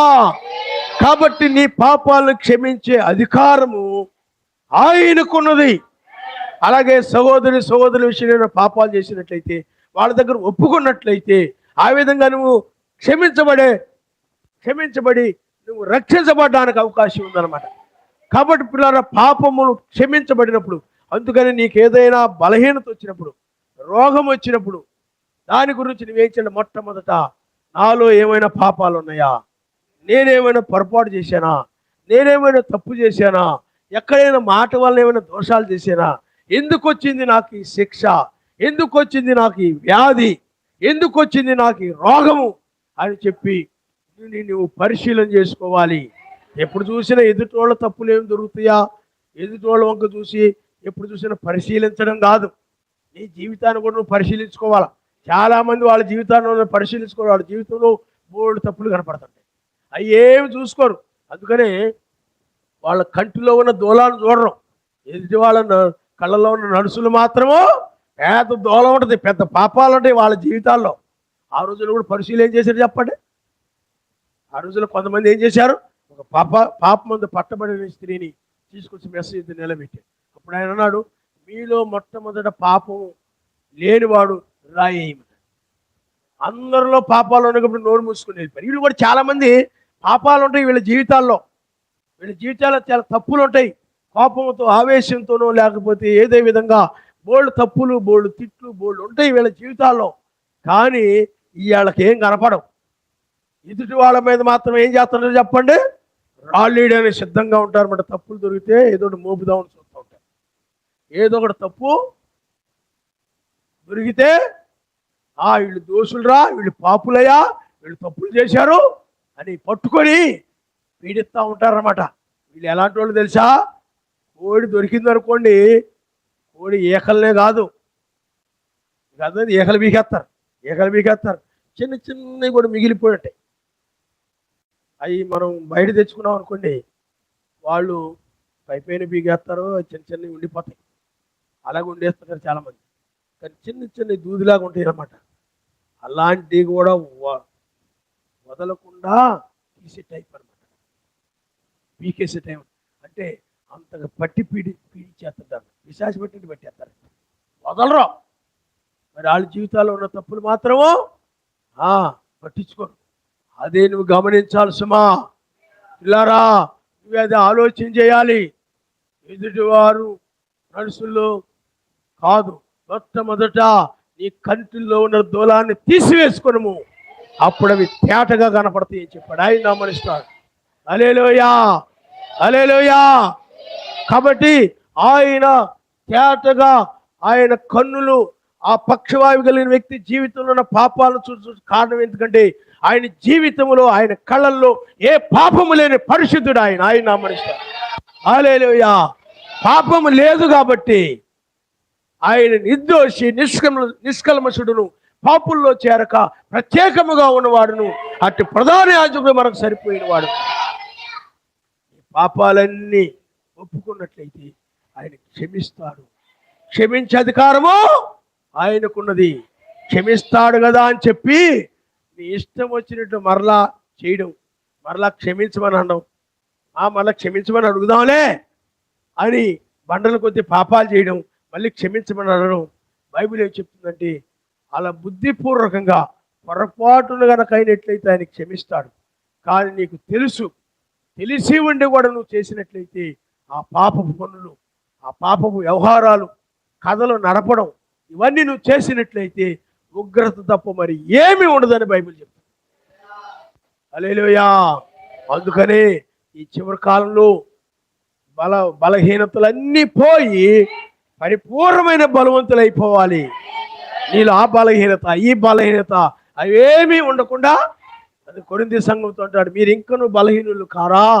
అసూయ కలహమును ఉండగా ఒకరిని చూసి ఒకరు ఓరం లేకపోతుంటారు, ఒకరు చూసి ఒకరు ఏమైపోతుంటారు చెప్పండి? ఓరం లేకుండా ఉన్నారు కొరింథీ సంఘంలో. ఓరం లేరు, వాళ్ళు పని చేస్తే ఓరం లేరు, వీళ్ళు బట్టలు మంచి చేసుకుంటే ఓరం లేరు, చిర్రమని కోపం వచ్చేది అనమాట. ఓరం లేని వాళ్ళకి ఏమో చెప్పండి, ముక్కు మీద ఉండదు కోపం. ఏది చూసినా ఏం చేయలేరు చెప్పండి? ఓరం లేరు, తట్టుకోలేరు. ఓరం లేకపోవడం అంటే ఏమిటి చెప్పండి? తట్టుకోలేక పోవడం. దాన్ని అసూయ అంటారు, దాన్ని మత్సరం అంటారు. అసూయ అన్నా, మత్సరం అన్నా, ఓరం లేనితనం అన్నా ఒకటే. కాబట్టి పిల్లారా, అలాగ నీవు ఆలోచన చేయాల్సిన విషయం ఏంటంటే, నీ పాపముల గురించి, నువ్వు ఎదుటోళ్ళ పాపాల గురించి పరిశీలించి చూసి, వాళ్ళ పాపాలు, వాళ్ళ దోషులు, అలా కొరింథీ సంఘంలో అలాగా ఉన్నారు. ఒకరి మీద ఒకరు అసూయ పడుతూ ఓరం లేనితనం కలిగి ఉండి, కొంతమంది మేము కేఫాకు సంబంధించి ఉన్నాం, కొంతమంది పౌలుకు సంబంధించి ఉన్నాం, కొంతమంది మెస్సైకి సంబంధించి ఉన్నాం. ఇలా గ్రూపులుగా ఉన్నారన్నమాట. ఒకరికొకరు పట్టలేదు. అందుకనే మీరు ఎక్కడో బలహీనులు కారా? ఎందుకుంటున్నారు? అలాగా అసూయలు ఉన్నాయి. అసూయలు ఉన్న చోటే కలహాలు ఉంటాయి. అర్థమైందా? అందువల్ల ఏమైపోతారో చెప్పండి, గ్రూపులు ఒకరికొకరు సంబంధం. మేము మీకు సంబంధించిన వాళ్ళం కాదయ్యా, కేపాకు సంబంధించిన వాళ్ళం కాదు, మేము పౌలుకు సంబంధించిన వాళ్ళం. ఇప్పుడు కూడా కొంతమంది ఏమంటారు చెప్పండి, మేము బ్రహ్నాం గారికి సంబంధించిన వాళ్ళం, జాన్సన్ గారికి సంబంధించిన వాళ్ళం కాదు. కొంతమంది అంటారు మేము జాన్సన్ గారికి సంబంధించిన వాళ్ళం, ఫిలోమోన్ గారికి సంబంధించిన వాళ్ళం కాదు. మేము బ్రహ్నాం గారికి సంబంధించిన వాళ్ళం, మేము ఫిలోమోన్కి సంబంధించిన వాళ్ళం కాదు. కొంతమంది అంటారు బ్రహ్నాం గారికి సంబంధించిన వాళ్ళం కాదు, ఫిలోమోన్కి సంబంధించిన వాళ్ళం కాదు, జాన్సన్ గారికి సంబంధించిన వాళ్ళం కాదు, మేము అపోస్తలుడు పౌలుకు సంబంధించిన వాళ్ళం అంటారు. పిల్లారా, నీ కొరకు మరణించింది మెస్సయ్యా. హల్లెలూయా, హల్లెలూయా. ఆయన వైపు నువ్వు చూడాలి. అందరికి సంబంధించిన వ్యక్తిగా ఉండి అందరిని నువ్వు ప్రేమించాలి తప్ప ఏదో ఒక ఆ వ్యక్తికో ఈ వ్యక్తికో నేను సంబంధించిన వ్యక్తిని అన్నట్టుగా ఉన్నట్లయితే నీవే నశించిపోతావు, ప్రమాదంలో పడిపోతావు. కాబట్టి పిల్లారా, ఇలాగ ఆ కొరింథీ సంఘంలో దోషాలతో ఉన్నారు, ఒకరినొకరు క్షమించుకోకుండా ఉన్నారు, ఒకరి మీద ఒకరు పగ కలిగి ఉన్నారు. ఒకరి మీద నువ్వు పగ కలిగి ఉన్నావు అనుకోండి, ఆ వ్యక్తి ఏది చేస్తాడో నీకు తప్పు కనపడింది. అసూయ కలిగి ఉన్నావు అనుకోండి, ఒక వ్యక్తి మీద అతడు ఏది కూర్చుంటున్నా, నడుస్తున్నా, ఏదైనా తింటున్నా, ఏదైనా చేస్తున్నా, వస్తున్నా, వెళుతున్నా ఒళ్ళు మండిపోతూ ఉంటుంది నీకు. పగుండి లోపల ఆ వ్యక్తి మీద నీకు ఆ కక్ష ఉండి ఏం జరుగుతుందో చెప్పండి? నచ్చదు ఏది చేసినా కానీ. ప్రేమ ఉన్నట్లయితే హల్లెలూయా, హల్లెలూయా, హల్లెలూయా. కాబట్టి ప్రియులారా, కాబట్టి ఇక్కడ అతను పక్షవాయువు కలిగిన వాడు, కానీ ఆయన క్షమించే అధికారం కలిగిన వాడు. ఓ విశ్వాసహితమైన ప్రార్థన రోగిని అతడు పాపములు చేసిన వాడైతే అతడు ఎవడి ఒప్పుకుంటాడు. అలాగే నీవు కూడా ఇక్కడికి వచ్చావంటే, నువ్వు ఉదయం కానీ సాయంత్రం కానీ లేకపోతే ఇక్కడికి వచ్చావంటే, ఇక్కడికి వచ్చినప్పుడే కాదు, ఇంటి దగ్గర ఎప్పుడైనా కూడా ఒకసారి నిన్ను పరిశీలించుకో. నేనేమైనా ఈ రోజున ఉదయం నుండి సాయంత్రం వరకు బయటికి వెళ్ళాను, మార్కెట్కి వెళ్ళాను, లేకపోతే పనికి వెళ్ళాను, లేకపోతే సహోదరులు ఇంటికి వెళ్ళాను, లేకపోతే ఈ విధంగా నేను ఆరాధనకి వెళ్ళాను, ప్రార్థనకి వెళ్ళాను, వాక్యం విన్నాను. ఎవరి విషయంలోనైనా నేను ఏమైనా దోషం మాట్లాడానా, దోషంగా ఆలోచన చేసి, తప్పుగా ఆలోచన చేశానా, చెడుగా ఆలోచన చేశానా, ఎవరి విషయంలో ఏమైనా అన్నానా, పరిశీలించుకోవాలి. నీకు అర్థమైందా? ప్రతి క్షణము కూడా నువ్వేం చేస్తున్నావు చెప్పండి, నిన్ను నువ్వు పరిశీలించుకో. ఎవరైనా చెప్పారనుకోండి, వాళ్ళ గురించి ప్రార్థన చేయి. నిన్ను గురించి నువ్వు మానేసి, చాలామందికి అదే పని వాళ్ళకి, వాళ్ళని ఆ పని కోసం పెట్టాడు. వాళ్ళని మెసేజ్ ఎప్పుడు అలా పెట్టలేదు ఎవరిని. సంఘంలో కూర్చొని ఎలా విశ్వాసులు వస్తున్నారో, ఎలా వెళుతున్నారో, ఎలా చూస్తున్నారో, ఎలా అన్నీ గమనిస్తూ ఉంటుంది. అవన్నీ తప్పులు కొట్టుకుంటూ కూర్చో. చెప్పాడా నీకేమైనా డ్యూటీ అప్పగించాడా? చెప్పాడా ఆయన ఏమైనా? అది ఎవరి పని? పరిశుద్ధాత్మ పని. ఆయన మనిస్తారు. ఒప్పింపు చేసేది ఎవరు చెప్పండి? పరిశుద్ధాత్మ. హల్లెలూయా. కానీ కొంతమంది ఏమనుకుంటారు, నా డ్యూటీ అదనుకుంటారు. అర్థమైందా? కాబట్టి పిల్లారా, అలాగూ కాదు. ఏం చేయాలంటే ఎవరికి వాళ్ళే పరిశీలించుకోవాలి.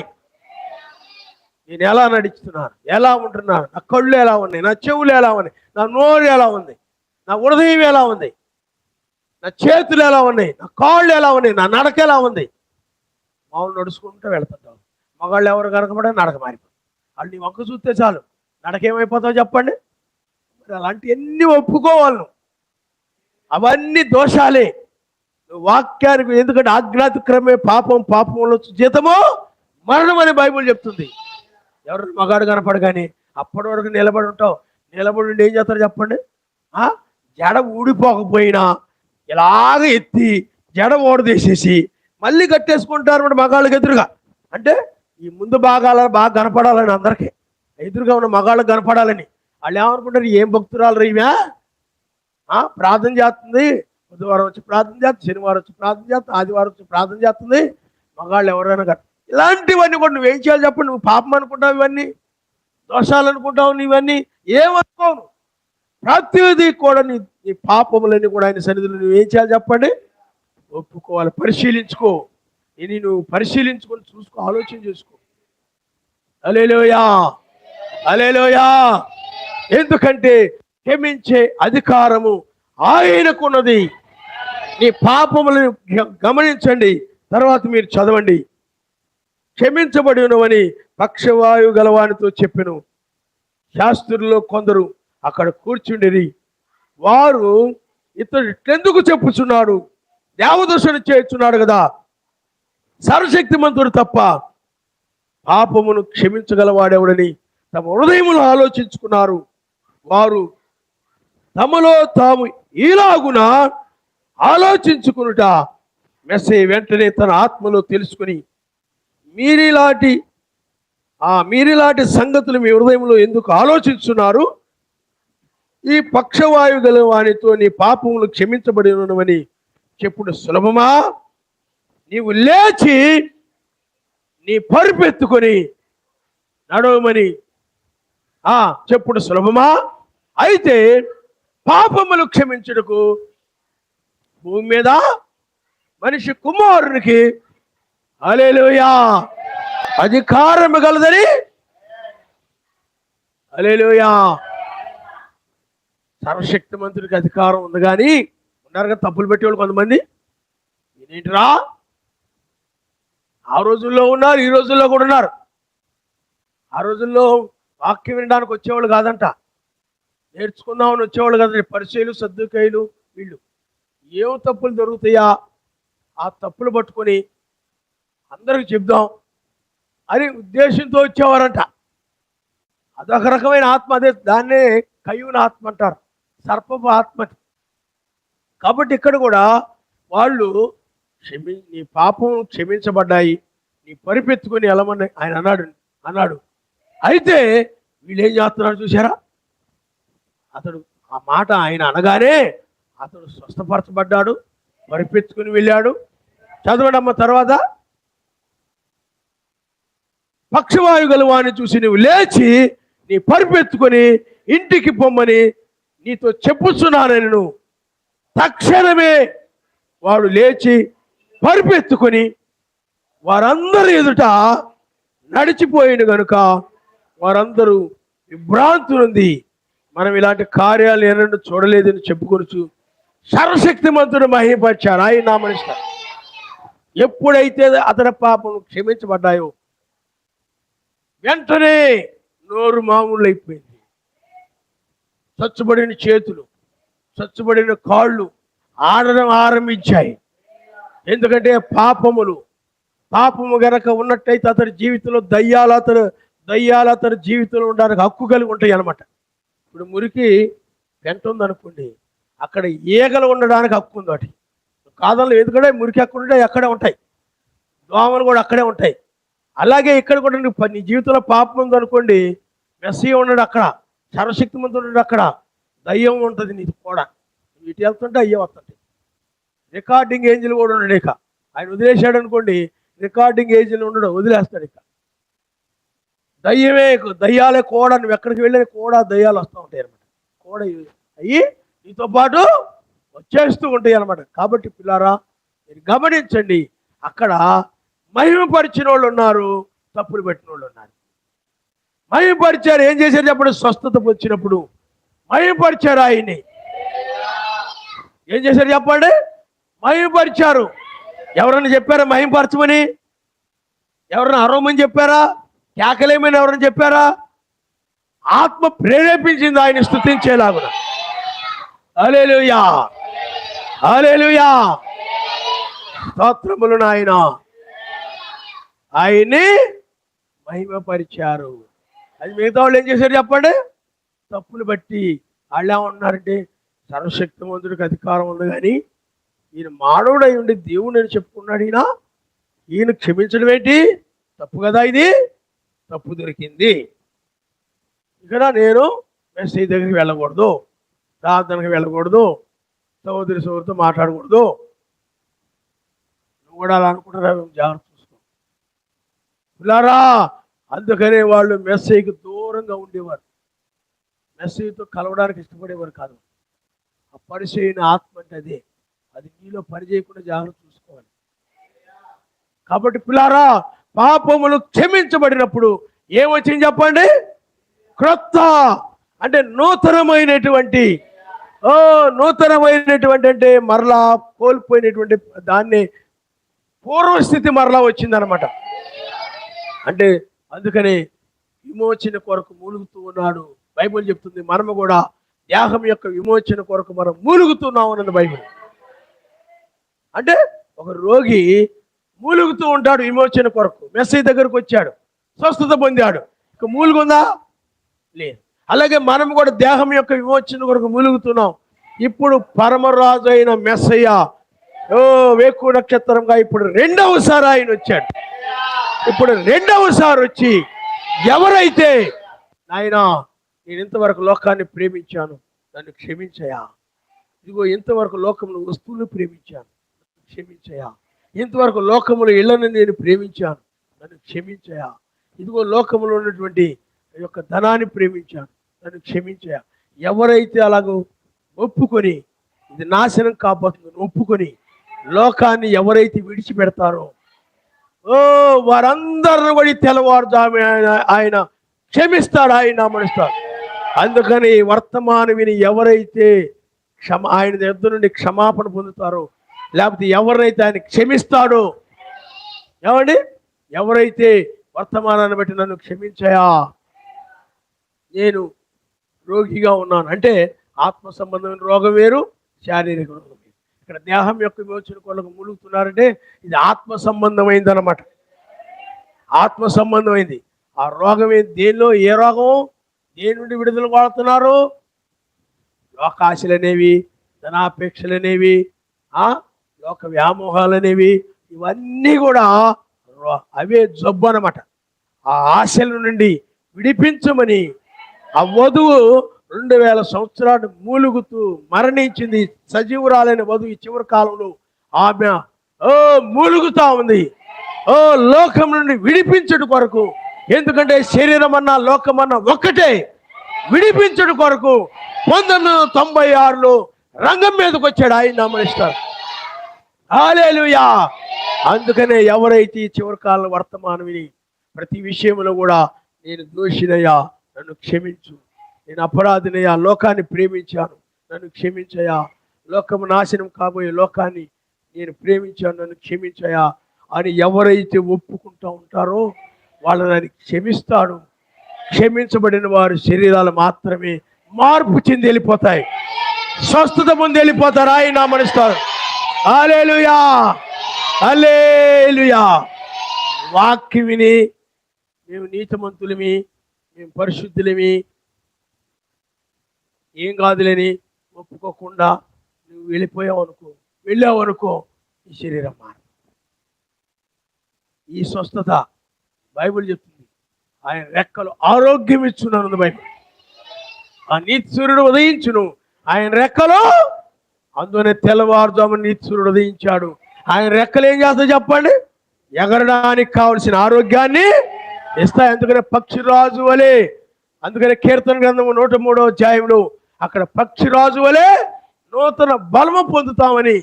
హల్లెలూయా.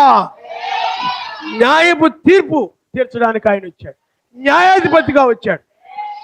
ఇప్పుడు కూడా ఎవరు పాపములైతే ఒప్పుకున్నారో వారు క్షమించబడతారు, వారి శరీరాలు మారి వెళ్ళిపోతాయి. ఆయన నమనిస్తారు. ఒప్పుకోకుండా ఆ వాక్యం విని నేనేం పాపం చేయలేదు, నాలో ఏ దోషాలు లేవు అని అనుకుని ఏమి చూస్తావు, ఎక్కడెక్కడో కాలేజీల్లోనో మోహపు సూపులు చూస్తావు, చెడ్డ చూపు. అబ్బాయి కనపడితే చాలు మీరు సూపులు చూస్తారు, గొడ్ల గుబిలాగా వచ్చావు. ఎన్నో వాక్యంలో అలా చూడకూడదు. విన్నావు, ఇక్కడ నన్ను క్షమించయా, నేను అలా చూశాను, ఒప్పుకున్నావా? ఒప్పుకోకుండా వెళ్ళిపోతావు. నీ పాపం అలాగే ఉంటుంది. నువ్వు మారవు, నీ శరీరం మారదు, ఉండిపోతుంది. అర్థమైందా? అలాంటివి అన్నమాట లోకంలో కనబడతాయి. కనబడిన వాటిని కూడా ఆశిస్తుంటావు, ఆశపడుతుంటావు. అది ఉంటే బాగుంటుంది, ఇది ఉంటే బాగుంటుంది, అది కొనుక్కుంటే బాగుంటుంది, ఇది కొనుక్కుంటే బాగుంటుంది. ఏది కనబడుతుంది. ఎవరన్నా ఇళ్ళకి వెళ్ళామనుకోండి, వాళ్ళ దగ్గర ఏదైనా వస్తువు చూసామనుకోండి, నేను కూడా అది కొనుక్కుంటే బాగుంటుంది. ఇది అవసరం లేకపోయినా ఆశ అన్నమాట. అవసరం వేరు, ఇదిగో వాళ్ళ అవసరానికి ఏదో ఉపయోగించుకున్నారు అనుకోండి, నాకు కూడా ఇది అవసరం అని కొనుక్కోవచ్చు, తప్పు కాదు. కానీ నీకు అవసరం లేకపోయినా చూడగానే చాలా చక్కగా అందంగా ఉండదు అనుకోండి, వాళ్ళ ఇంటికి వెళ్ళగానే నేను కూడా అది కొనుక్కొని మా ఇంట్లో పెట్టుకుంటే బాగుంటుంది. ఎప్పుడైతే నీకు ఆశ పుట్టిందో ఎప్పుడు కొంటానా తిరుగుతుంటాం. ఇక్కడ వాక్యం లోకాశలు ఉండకూడదమ్మా అన్నా అనుకోండి, విన్నావు అనుకోండి, నాయన పలానప్పుడు దాన్ని చూసి నేను ఆశించానయా, నన్ను క్షమించాయా అంటే బతికిపోతావు. నువ్వు వాక్యం లోకాశలు ఉండకూడదు అనే మాట విని కూడా నువ్వు ఒప్పుకోకుండా హల్లెలూయా ఆమేన్ అని అరిసి, విన్నాం గారు అంటారు, ఇలాగ అరిసేవాళ్ళు గేదెల్లాగా అరుస్తుంటారు, ఉపయోగం ఉండదు అన్నాడు ఆయన. అర్థమైందా? అలా కాదు, నువ్వు దాన్ని ఒప్పుకొని నన్ను క్షమించయా, నాకు సాయం చేయని ఒప్పుకొని ఎత్తబడతాను, కృప చూయించిన ఆయన ఆమేనని ఆ విధంగా ఆత్మతో ఆరాధన చేయాలి. ఆయన నామనిస్తారు. అలా ఒప్పుకున్నప్పుడు నువ్వు క్షమించబడతావు, నీ శరీరం మారి వెళ్ళిపోద్ది. ఆయన నామనిస్తారు. అందుకనే అతని పాపాలు క్షమించబడ్డాయి కాబట్టి అతని శరీరం ఏమైపోయింది చెప్పండి? స్వస్థపరచబడి ఆ యొక్క పక్షవాతం నుండి విడుదల పొంది వెళ్ళిపోయాడు. ఆయన నామనిస్తారు.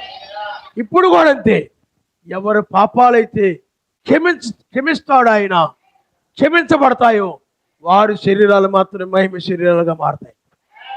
ఆలోచన చేసుకో. నువ్వు మారిపోతాయి, ఎత్తబడతారు మధ్యాకాశానికి, ఆయన నామనిస్తారు. ఆమేన్. కానీ మిగతా వాళ్ళు ఉంటారు చూసారా, వాక్యం వింటారు, దోషాలు చేస్తుంటారు, ఒప్పుకోరు. వాక్యం వింటారు, ఏమండి, బయట దోషాలు చేస్తుంటారు, వస్తుంటారు, ఒప్పుకుంటారు. కొంతమంది మళ్ళీ చేస్తుంటారు, మళ్ళీ ఒప్పుకుంటారు, మళ్ళీ చేస్తుంటారు. వీళ్ళు ఏంటంటే పందులు. ఈ పందులు బురద పందులు, ఊరుకుంటలో తిరిగే పందులు. ఈ పందులు ఏం చేస్తాయి చెప్పండి? శుభ్రంగా ఇక్కడ కడగబడితే మళ్ళీ బురద గుంట కనపడగా దాంట్లో దొరుకుతాయి. మరలా కుక్క తన వాంతికి తిరిగినట్టు బైబిల్ చెప్తుంది. ఒకసారి లోకము చేత జయించబడి, చూడండి ఒకసారి మనము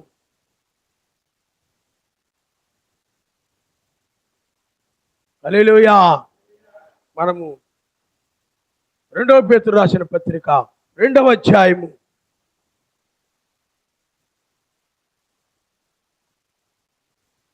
20వ వచనము, వారు మన యెహోవా మెస్సీయ రక్షకుడైన యెహోవా మెస్సీయ విషయంలో అనుభవ జ్ఞానము చేత ఈ లోక మాలిన్యం నుండి తప్పించుకొని తరువాత మరలా వాటిలో చిక్కుబడి వాటి చేత జయించబడిన ఎడల వారి కడవరి స్థితి మొదటి స్థితి కంటే మరి చెడ్డదగును. వారు నీతి మార్గమును అనుభవపూర్వకంగా తెలుసుకొని తమకు అప్పగింపబడిన పరిశుద్ధమైన ఆజ్ఞ నుండి తొలగిపోవుట కంటే ఆ మార్గము అనుభవపూర్వకంగా తెలియకుండాటే వారికి మేలు. కుక్క తన వాంతికి తిరిగినట్టును కడగబడిన పంది బురదలో దొర్లుటకు మళ్ళినట్టును అని నిజమైన సామెత చొప్పున వీరికి సంభవించినట్టు. ఇక్కడ వాక్యం విని లోక మాలిన్యం నుండి తప్పించుకొని, లోక మురికి నుండి తప్పించుకొని తర్వాత మరలా వాటిలో చిక్కుబడినట్లయితే, ఒకప్పుడు ఇష్టం వచ్చినట్లుగా ఉండేవాడివి, ఇష్టం వచ్చినట్లు ఉండేదానివి. ఇప్పుడు వాక్యం విన్నావు, మారావు, మరలా వెళ్ళి వాటిలో చిక్కుబడ్డావు అనుకోండి. గత జీవితం ఎలా జీవించావో, బాప్తిజం నమ్మావు, బాప్తిజం గతంలో పాపివి, దోషివి, దోషాలోనే నీ జీవితంలో వచ్చావు, బాప్తిజం పొందావు. రక్షణ పొందిన తర్వాత ఇంకా మురికి చేసుకోకుండా, బురదలోకి వెళ్లకుండా, పాపంలోకి వెళ్ళకుండా, లోక మురికిలోకి వెళ్లకుండా జాగ్రత్తగా ఉండ, పవిత్రంగా ఉండాలి. అలా కాకుండా నువ్వు వాక్యం విని మరలా బాప్తిజం పొందిన తర్వాత కూడా మరలా ఇంతకు ముందు ఎలా పాత జీవితం జీవించావో అదే జీవితం జీవిస్తున్నావు అనుకోండి. కొత్త జీవితం జీవించాలా, నూతన జీవితం జీవించాలి. బాప్తిజం పొందిన తర్వాత, మారు మనసు పొంది బాప్తిజం పొందిన తర్వాత నువ్వు అలా జీవించకుండా, నువ్వు బాప్తిజం పొందకముందు ఎలాంటి జీవితం జీవించావో బాప్తిజం పొందిన తర్వాత కూడా అదే విధంగా జీవిస్తున్నావు అనుకోండి, అప్పుడు ఆ పందికి నీకు తేడా లేదు. అందువల్ల నీవు శరీరం మారదు. నీది ఏంటంటావు, మళ్ళీ బురద గుంటలో పడిపోతుంటావు. ఏంటంటావు, ఎవరిన అబ్బాయి కనపడితే వాళ్ళంటే పడిపోతావు. ఏంటంటావు, ఎవరిన అమ్మాయి కడితే వాళ్ళంటే పడిపోతుంటావు. ఏంటంటావు, లోకంలో ఏదైనా కనపడితే దాన్ని ఆశపడుతుంటావు. వింటావు, ఇక్కడ అర్థమైందా, వింటావు మళ్ళీ పడిపోతుంటావు. పందెది వింటావు, ఇక్కడ ఓర్పు కలిగి ఉండాలని వింటావు, తల్లిదండ్రులకు లోబడి ఉండాలని వింటావు, తల్లిదండ్రులు ఎదిరించకూడదని వింటావు, తల్లిదండ్రులకు లోబడి ఉండాలని వింటావు, ఓర్పు సహనము కలిగి ఉండాలి. ఎందుకంటే ఈ సహనాన్ని సకల 2వ రాకడికి చాలా సంబంధం ఉంది సహనానికి. అందుకని చాలా వర్తమానాలు చెప్తూ ఉంటాను, కోపము కాదు సహనము కావాలని. నీవే ఇక్కడ విని ఇంటికి వెళ్ళిపోయి సహనం లేకుండా చిందులేస్తున్నావు అనుకోండి, బురద గుంటలో పడిపోయినట్టు. నువ్వు జీవితం ఏమాలి, సహనం, ఇంతకుముందు సహనం లేకుండా బతికావు, మార్పు పొందావు, బాప్తిజం పొందావు, మళ్ళీ ఆ పాత జీవితమే పాత బతుకే బతుకుతున్నావు అనుకో, కక్కిన దాన్ని మళ్ళీ తినేసావని అర్థం. వదిలేసిన దాన్ని మళ్ళీ ఏం చేసావు చెప్పండి, తిన్నావు, కడగబడ్డావు. నామూల బాప్తిజం పొంది నువ్వు కడగబడ్డావు, పాపక్షమాపణ నిమిత్తం పాపాలన్నీ క్షమించబడ్డాయి. కానీ మరలా వెళ్ళి చేస్తున్నావు నువ్వు, మరలా గత జీవితాన్నే, పాత జీవితమే పాత బతుకే, కొత్త బతుకు లేదు నీకు, నూతన బ్రతుకు, మెస్స ఇలాంటి బ్రతుకు లేదు నీకు. ఇలాంటి వాళ్ళు శరీరం మారదు, గుర్తుపెట్టుకోండి. సరదాగా తీసుకుంటున్నారేమో, ఈ శరీరం కనుక మారకపోతే పైకి రావు, మెస్సయ్య దగ్గరకు రావు, మధ్యాకాశానికి రావు, మధ్యాకాశం నుండి 1000 ఏళ్ల పాలనలోకి, భూమి మీద జరిగే 1000 ఏళ్ల పాలనలోకి నువ్వు రావు, ఇక్కడే ఉంటావు. పాపులతో పాటు నువ్వు కూడా నరకానికి వెళ్ళిపోతావు. గుర్తుపెట్టుకో. అందుకనే ప్రతి దానిని కూడా విడిచిపెట్టే సమయం ఇది. నాయన, ఈ లోకం నాకు వద్దయా, ఇంతవరకు ఈ లోకాన్ని ప్రేమించాను, నన్ను క్షమించయా అని వదిలేయాలి. హృదయంలో నీ రాజ్యమే నాకు కావాలయ్యా, నీవే నాకు కావాలి నాయన అని ప్రార్థన చేసుకోవాలి. అలా చేసుకొని మరలా ఇంటికి వెళ్ళిపోయిన తర్వాత దారిలోనో నువ్వు మరలా తప్పుడు ఆలోచనలతో, తప్పుడు మాటలతో, కలహాలు పెట్టుకుంటూ, గొడవలు పెట్టుకుంటూ అలా వెళుతూ వాళ్ళు అంటారు, పాత జీవితమే, ఈయనేం మారలేదు, ఈమెం మారలేదు, ఈ శరీరం మారదు, ప్రమాదంలో పడిపోతాం. అందుకని బురద గుంటలో తిరిగేది అది బాగా యజమానంట బురదలో పడి దొరుకుతుందంట. పంది తీసుకొచ్చాడంట, కంపు కొడుతుందని తీసుకొచ్చి దాన్ని బాగా శుభ్రంగా కడిగేశాడు. కడిగితే మళ్ళీ ఏం చేసింది తెలుసా? రోడ్డు మీదకి వెళ్ళిపోయిందట. వెళ్ళిపోయి ఆయన పట్టుకొని జాగ్రత్త తీసుకొస్తుంటే పక్కనే మురుక్కుంటూ కనపడిందట, దూకేసిందంట. నువ్వు కూడా అలాగే ఉన్నావు అనుకో, లోక మానవుడు తప్పించుకున్న తర్వాత మరలా అదే దాంట్లో పడిపోయావంటే, అదే లోకంలో పడిపోయావంటే, అదే బుద్ధితో జీవిస్తున్నావంటే నీవు విడవబడమే తప్ప, నీ మీద ఉగ్రత తప్ప, నీ మీద అణుబాంబులు పడతాయి తప్ప, లేకపోతే ఏ చెగుళ్ళు లావాయో ఏదో ఒకటి పేలిపోయిన తుఫానులు, భూకంపాలు, భయంకరమైన వడగండ్రులు, వాటికి నువ్వు బలైపోయి నువ్వు శ్రమ పెట్టబడి నరకానికి వెళ్ళిపోతావు తప్ప మరొక ప్రయోజనం ఉంటుంది. అందుకని గుర్తుపెట్టుకో, ఆయనే క్షమించేవాడు. పిల్లారా, ఆయనే ఇప్పుడు నాయన ఈ లోకము నాకు వద్దయా, అందుకనే మర్త్యమైన దాన్ని విడిచి అమర్త్యతని ధరించుకునే సమయం ఇదే. హల్లెలూయా. నిత్యమైనది, శాశ్వతమైనది, అమర్త్యమైనది అనగా నాశనం లేని దాని వైపు, దాని వైపు చూస్తూ వెళ్ళే కాలం ఇదే. ఇంకా నువ్వు నశించే లోకాన్ని ప్రేమిస్తూ ఉంటే, దాన్ని నన్ను క్షమించని విడిచిపెట్టకపోతే, అందుకని ఒప్పుకొని విడిచిపెట్టువాడు ధన్యుడు అని ఉంది బైబిల్. కానీ ఒప్పుకుంటారు చాలామంది, దాన్ని వదిలేరు, వదలరు, ఆ పాపాన్ని వదలరు, ఆ కోపాన్ని వదలరు, ఆ కక్కన ఆయన నేను కోపంతో అలా ఎలా అన్నా నన్ను క్షమించయ్యా, మా ఆయన కోపంతో అలా ఎలా అన్నా నన్ను క్షమించయ్యా, అనరాని మాట్లాడినాను అయ్యా, కోపంలో నా పిల్లల్ని ఇష్టం వచ్చిన మాట్లాడాను, నన్ను క్షమించయ్యా అని మరలా నువ్వు యథాప్రకారంగా ఉన్నావంటే పంది జీవితమే, పందివే నువ్వు. బైబుల్ చెప్తుంది, నేనుగా చెప్పేది. కాబట్టి పిల్లారా, ఇక్కడికి ఏదో పరిశుద్ధులుగా కనబడి, పరిశుద్ధులుగా కడగబడి, ఇంటికి వెళ్ళి పందుల్లా జీవిస్తే, బురదగుంటలో జీవిస్తే, లోకములో జీవిస్తే, గత జీవితాన్ని జీవిస్తే, పాత జీవితాన్ని జీవించినట్లయితే, నూతన జీవితాన్ని జీవించకుండా, రాజ్యానికి సంబంధించిన జీవితాన్ని జీవించకుండా, లోకస్తులు జీవించినట్లయితే ఉగ్రత తప్ప మరి ఏమీ లేదు. అందుకని అనుకోండి, ఇప్పుడు ఉన్నట్టే ఉంటుంది అనుకున్నావు రేపు మీరు. నీతిమంతుల శరీరం మారి ఆరోహణం అయిపోతే, పై కొనుకోబడితే, ఈ పందుల యొక్క శరీరాలు మారం, కుక్కల శరీరాలు మారి, అంటే కక్కిన దాన్ని తినేసేటువంటి స్వభావం కలిగిన వాడు, ఒప్పుకొని తప్పని ఒప్పుకొని మరలా అదే తప్పు చేసేవాడు, అదే పాపం చేసేవాడు. ఏ తప్పునైతే ఒప్పుకున్నారు, ఏ పాపాన్ని ఒప్పుకున్నారు, నేను పాపినని, మరలా కొనసాగిస్తూ ఉంటారే, వాళ్ళు ఎప్పటికీ నూతనమైన దాన్ని పొందలేరని బైబిల్. అందువల్ల అలాంటి జీవితం నువ్వు జీవిస్తున్నట్లయితే ప్రమాదంలో పడతావు. కాబట్టి ఇంత భక్తి చేసి, ఇన్ని కార్యాలు చేసి చివరికి విడిచిపెట్టబడితే ఏమీ ఉపయోగం లేదు. అందుకని నీ పాపములు క్షమించబడినప్పుడు నీ శరీరం మారుతుంది, ఆయన నమ్మనిస్తాడు. హల్లెలూయా. శారీరక స్వస్థత ఎలాగో ఆత్మీయ స్వస్థత కూడా అంతే.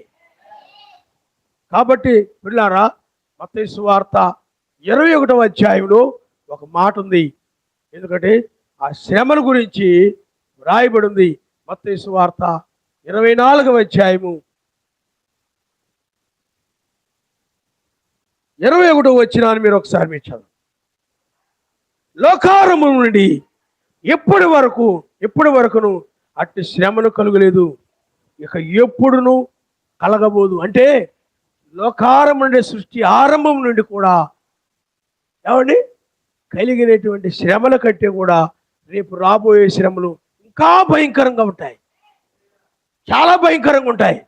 అప్పుడు నీ అందము, నీ ముక్కు, నీ కళ్ళు, నీ ఓర చూపులు, ఏమండి నీ బట్టలు, నీ నీ చదువులు, నీ డిగ్రీలు, నీ కాలేజీలు, ఏమండి నీ యొక్క ఇంట్లో వస్తువులు మూటగట్టి పెట్టుకున్నావే లోకాశలు పెట్టి, అవేమి కూడా నిన్ను రక్షించలేవు.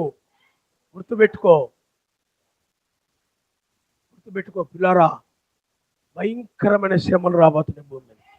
అప్పుడు ఎవడు నిన్ను ఎవరైనా చూడగానే, జక్కయ్య చూడండి, జక్కయ్య ఏం చేశాడు? ఒకప్పుడు పాపపు జీవితం, చెడు జీవితం, కానీ అతడు మార్పు పొందిన తరువాత నవీనమైన నూతనమైన జీవితాన్ని జీవించాడు. అందరూ కూడా జక్కయ్య మారాడు రా. ముందులాగా అతనికి అన్యాయము అక్రమంగా సంపాదించాలని పొరుగువానిది దాన్ని దీన్ని ఆశించేటువంటి మనసు కానీ ఏమీ లేవురా అతనిలో. ఏ కోపము కక్ష లాంటివి ఏం కనపట్టలేదురా. అతడు చాలా మారాడు రా. అలాగ నూతన జీవితాన్ని జీవిస్తున్నాడు రా. అప్పుడు అందరూ కూడా చూసి నీ వలె మారాలనుకుంటారు, ఆయన నమ్మనిస్తారు. హల్లెలూయా. కాబట్టి పిల్లలు ఆలోచన చేయండి, ఈ శరీరం మారాలంటే పక్షవాయు కలిగిన వ్యక్తిని క్షమించాడు ఆయన, మారి. అలాగే నువ్వు కూడా ఆయన కృప అది, అలాగే నువ్వు కూడా ఆయన కృప కలిగి ఉన్నావు. కడవరి కృప, క్షమించండి, మొదటి కృప, కడవరి కృప. ఆ కడవరి కృప కలిగిన వారు మాత్రమే ఒప్పుకుంటారు. పరిశీలు సద్దుకాయలు ఉన్నారు, వాళ్ళ మీద కృప లేదు, అందుకని వాళ్ళ పాపాలు ఒప్పుకోలేదు. వాళ్ళు ఒప్పుకుంటున్నారంటే కృప వాళ్ళ మీద ఉందని అర్థం. ఆ శంకర్ ఏం చేశాడు చెప్పండి? ఒప్పుకున్నాడు. ఒప్పుకున్నాడు ఏముంది అతని మీద? కృప ఉందనే దానికి రుజువేడు చెప్పండి. నేను కృప పొంది ఉన్నాను, నేను కృప పొంది ఉన్నాను అంటే కుదరదు. కృప పొందావు అనే దానికి వృద్ధి ఏంటంటే నీ జీవితం మారిపోయింది అనుకోండి, కృప పొందావు అని అర్థం అనమాట. నువ్వు ఈ జీవితమే మారకుండా ఆ పాత జీవితమే జీవిస్తూ ఇంతకుముందు ఎలా నడుస్తున్నావో, లోకస్తుల పిల్లలు ఎలా నడుస్తున్నారో, లోకస్తులు ఎలా నడుస్తున్నారు అలాగే నడుస్తూ నేను కృప కలిగి ఉన్నాను, కృప కలిగి ఉన్నానంటే ఏమీ లేదు. కృప పోయింది నీ మీద. ఇప్పుడు బురదగుంటలో పడగానే, మురికాలలో దొగ్గానే, నువ్వు ఆ పాపంలోకి దొగ్గానే, మురికంటే ఏమిటి? పాపం. పిల్లారా, జాగ్రత్తగా ఉండండి, సమయం లేదు. ఇంకేదో నువ్వు ఉందనుకుంటున్నావేమో సహోదరుడా, సహోదరి, ఇంకేదో ఉంది, ఇంకా సమయం ఉందిలే, చూద్దాంలే, ఆలోచిద్దాంలే రక్షణ పొందడానికి. పాస్టర్ గారు కాబట్టి అలా చెప్పాలి కాబట్టి ఆయన చెప్తున్నాడు, ఏదో మనం కొంచెం కంగారు పడి భక్తి చేస్తామని, ప్రార్థన చేసుకుంటామని, అలాగన్నా చెప్తే ప్రార్థన చేసుకుంటామని, అలాగన్నా ధర్మకార్యాలు చేస్తామని, అలాగన్నా చెప్తే ఏదో మనం పరిచర్య చేస్తామని, ఏదో అలాగేదో చెప్తున్నాడు. కానీ ఇంకా టైం ఉందిలేరా, ఇప్పుడల్లా ఏం కాదులేరా. మూడు మంది చదువుకుంటున్నారు, మూడు ఉద్యోగాలు చేసుకుంటున్నారు, మూడు మంది పనులు చేసుకుంటున్నారు. పాస్టర్లందరూ, లోకంలో పాస్టర్లందరూ కష్టపడలేదేంటి, అవన్నీ చేసుకోవట్లేదేంటి, ఇలాగ చెప్తున్నాడు కానీ అని అనుకుంటుంటారు.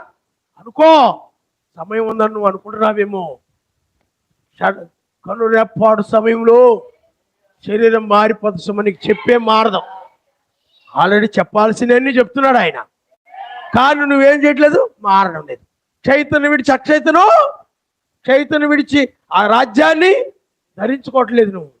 ఇంకా లోకంలో అది చెయ్యాలా, ఇది చెయ్యాలా, నాకు కొన్ని గురువులు ఉన్నాయి, కొన్ని లక్ష్యాలు ఉన్నాయి, అవి సాధించాలి. నేను మమ్మీ చర్చికి రమ్మంటావేంటి, ప్రార్థన రమ్మంటావేంటి, నాకు కొన్ని గురువులు ఉన్నాయి, నేను అది అవ్వాలా, ఇది అవ్వాలా, అది అవ్వాలి, ఇది అవ్వాలా, నేను అది అవన్నీ అయ్యి ఈ కారు కొనాలా.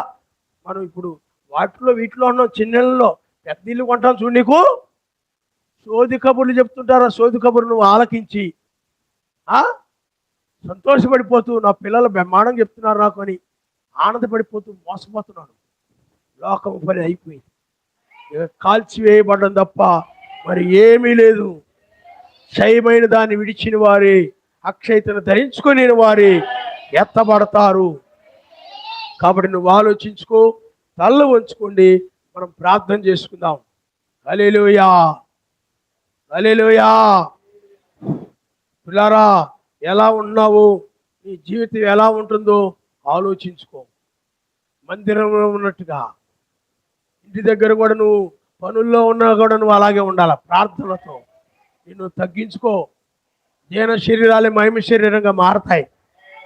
నిన్ను తగ్గించుకో. వాళ్ళ మీద వీళ్ళ మీద హెచ్చించుకోవద్దు. వీళ్ళ మీద వాళ్ళ మీద నేను నీతిమంతుని నా పరిశీడు హెచ్చించుకున్నాడు. ఆ సుంకర కంటే వీళ్ళ కంటే వాళ్ళ కంటే నేను నీతిమంతుని, నేనే పరిశుద్ధుడిని, నేనే న్యాయవంతుని అని హెచ్చించుకున్నాడు అతను. హెచ్చించుకోవద్దు సుమా, తగ్గించుకో. అందరిలో నేనే అల్పుడిని, బలహీనుడిని, నాకు సహాయం చేయను ఆయన. ఈ లోకం మీద మనసు పోతే నన్ను క్షమించయా అని అడగాలను. ఈ ఆలోచన వెనక్కి వెళ్ళి లోక సంబంధం వాటి మీదకి వెళితే నన్ను క్షమించయా, భూ సంబంధం వాటి మీద మనసు పెట్టుకోవద్దు నువ్వు చెప్పావు. కానీ నా మనసు ఈ భూ సంబంధం ఇళ్ల మీదకి, వస్తువుల మీదకి, నా ఆలోచనలు ఆ నాయన ఆ బట్టల మీదకి, వాటి మీదకి వెళ్ళిపోతున్నాయి నాయన. నీ మీద నా ఆలోచనలాగా సహాయం చెయ్యి. అక్షయుడు నీవే, నీ మీద నా ఆలోచనలాగా సహాయం చేయమని నువ్వు ప్రార్థన చేసుకో. ఎక్కడైనా భూసంబంధం మనసు వెళితే నన్ను క్షమించయా, నేను ఈ మాట మీరిపోయానయా, నన్ను క్షమించు నాయన. పైన వాటి మీదనే మనసు పెట్టుకోవాలని వాక్యం చెప్తుంది. సహాయం చేయా. పైనే ఉందయా నీతి, సమాధాన, పరిశుద్ధాత్మ, ఆనందం. అది కిందకు వచ్చింది. ఇప్పుడు దాని మీదే నువ్వు మనసు కలిగి ఉండు.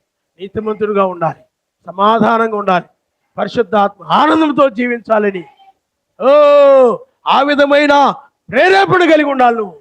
సమయం అయిపోయింది. హల్లెలూయా.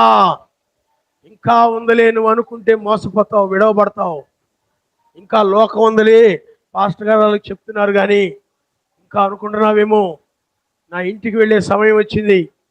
శాశ్వతమైన ఆ పట్టణానికి లేకపోతే ఆ దేశానికి వెళ్ళే సమయం వచ్చింది. ఇప్పుడు నేను వెళ్ళాలి అని నువ్వు విడిచిపెట్టాలి కానీ ఇంకా ఏదో పొందుకోవాలి. ఇది పొందుకునే సమయం కాదు సమ్మా.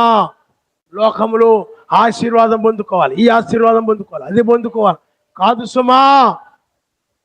నేను ఈ లోకాన్ని విడిచిపెట్టి పైన దాన్ని పొందుకోవాలనుకునే సమయం ఇది.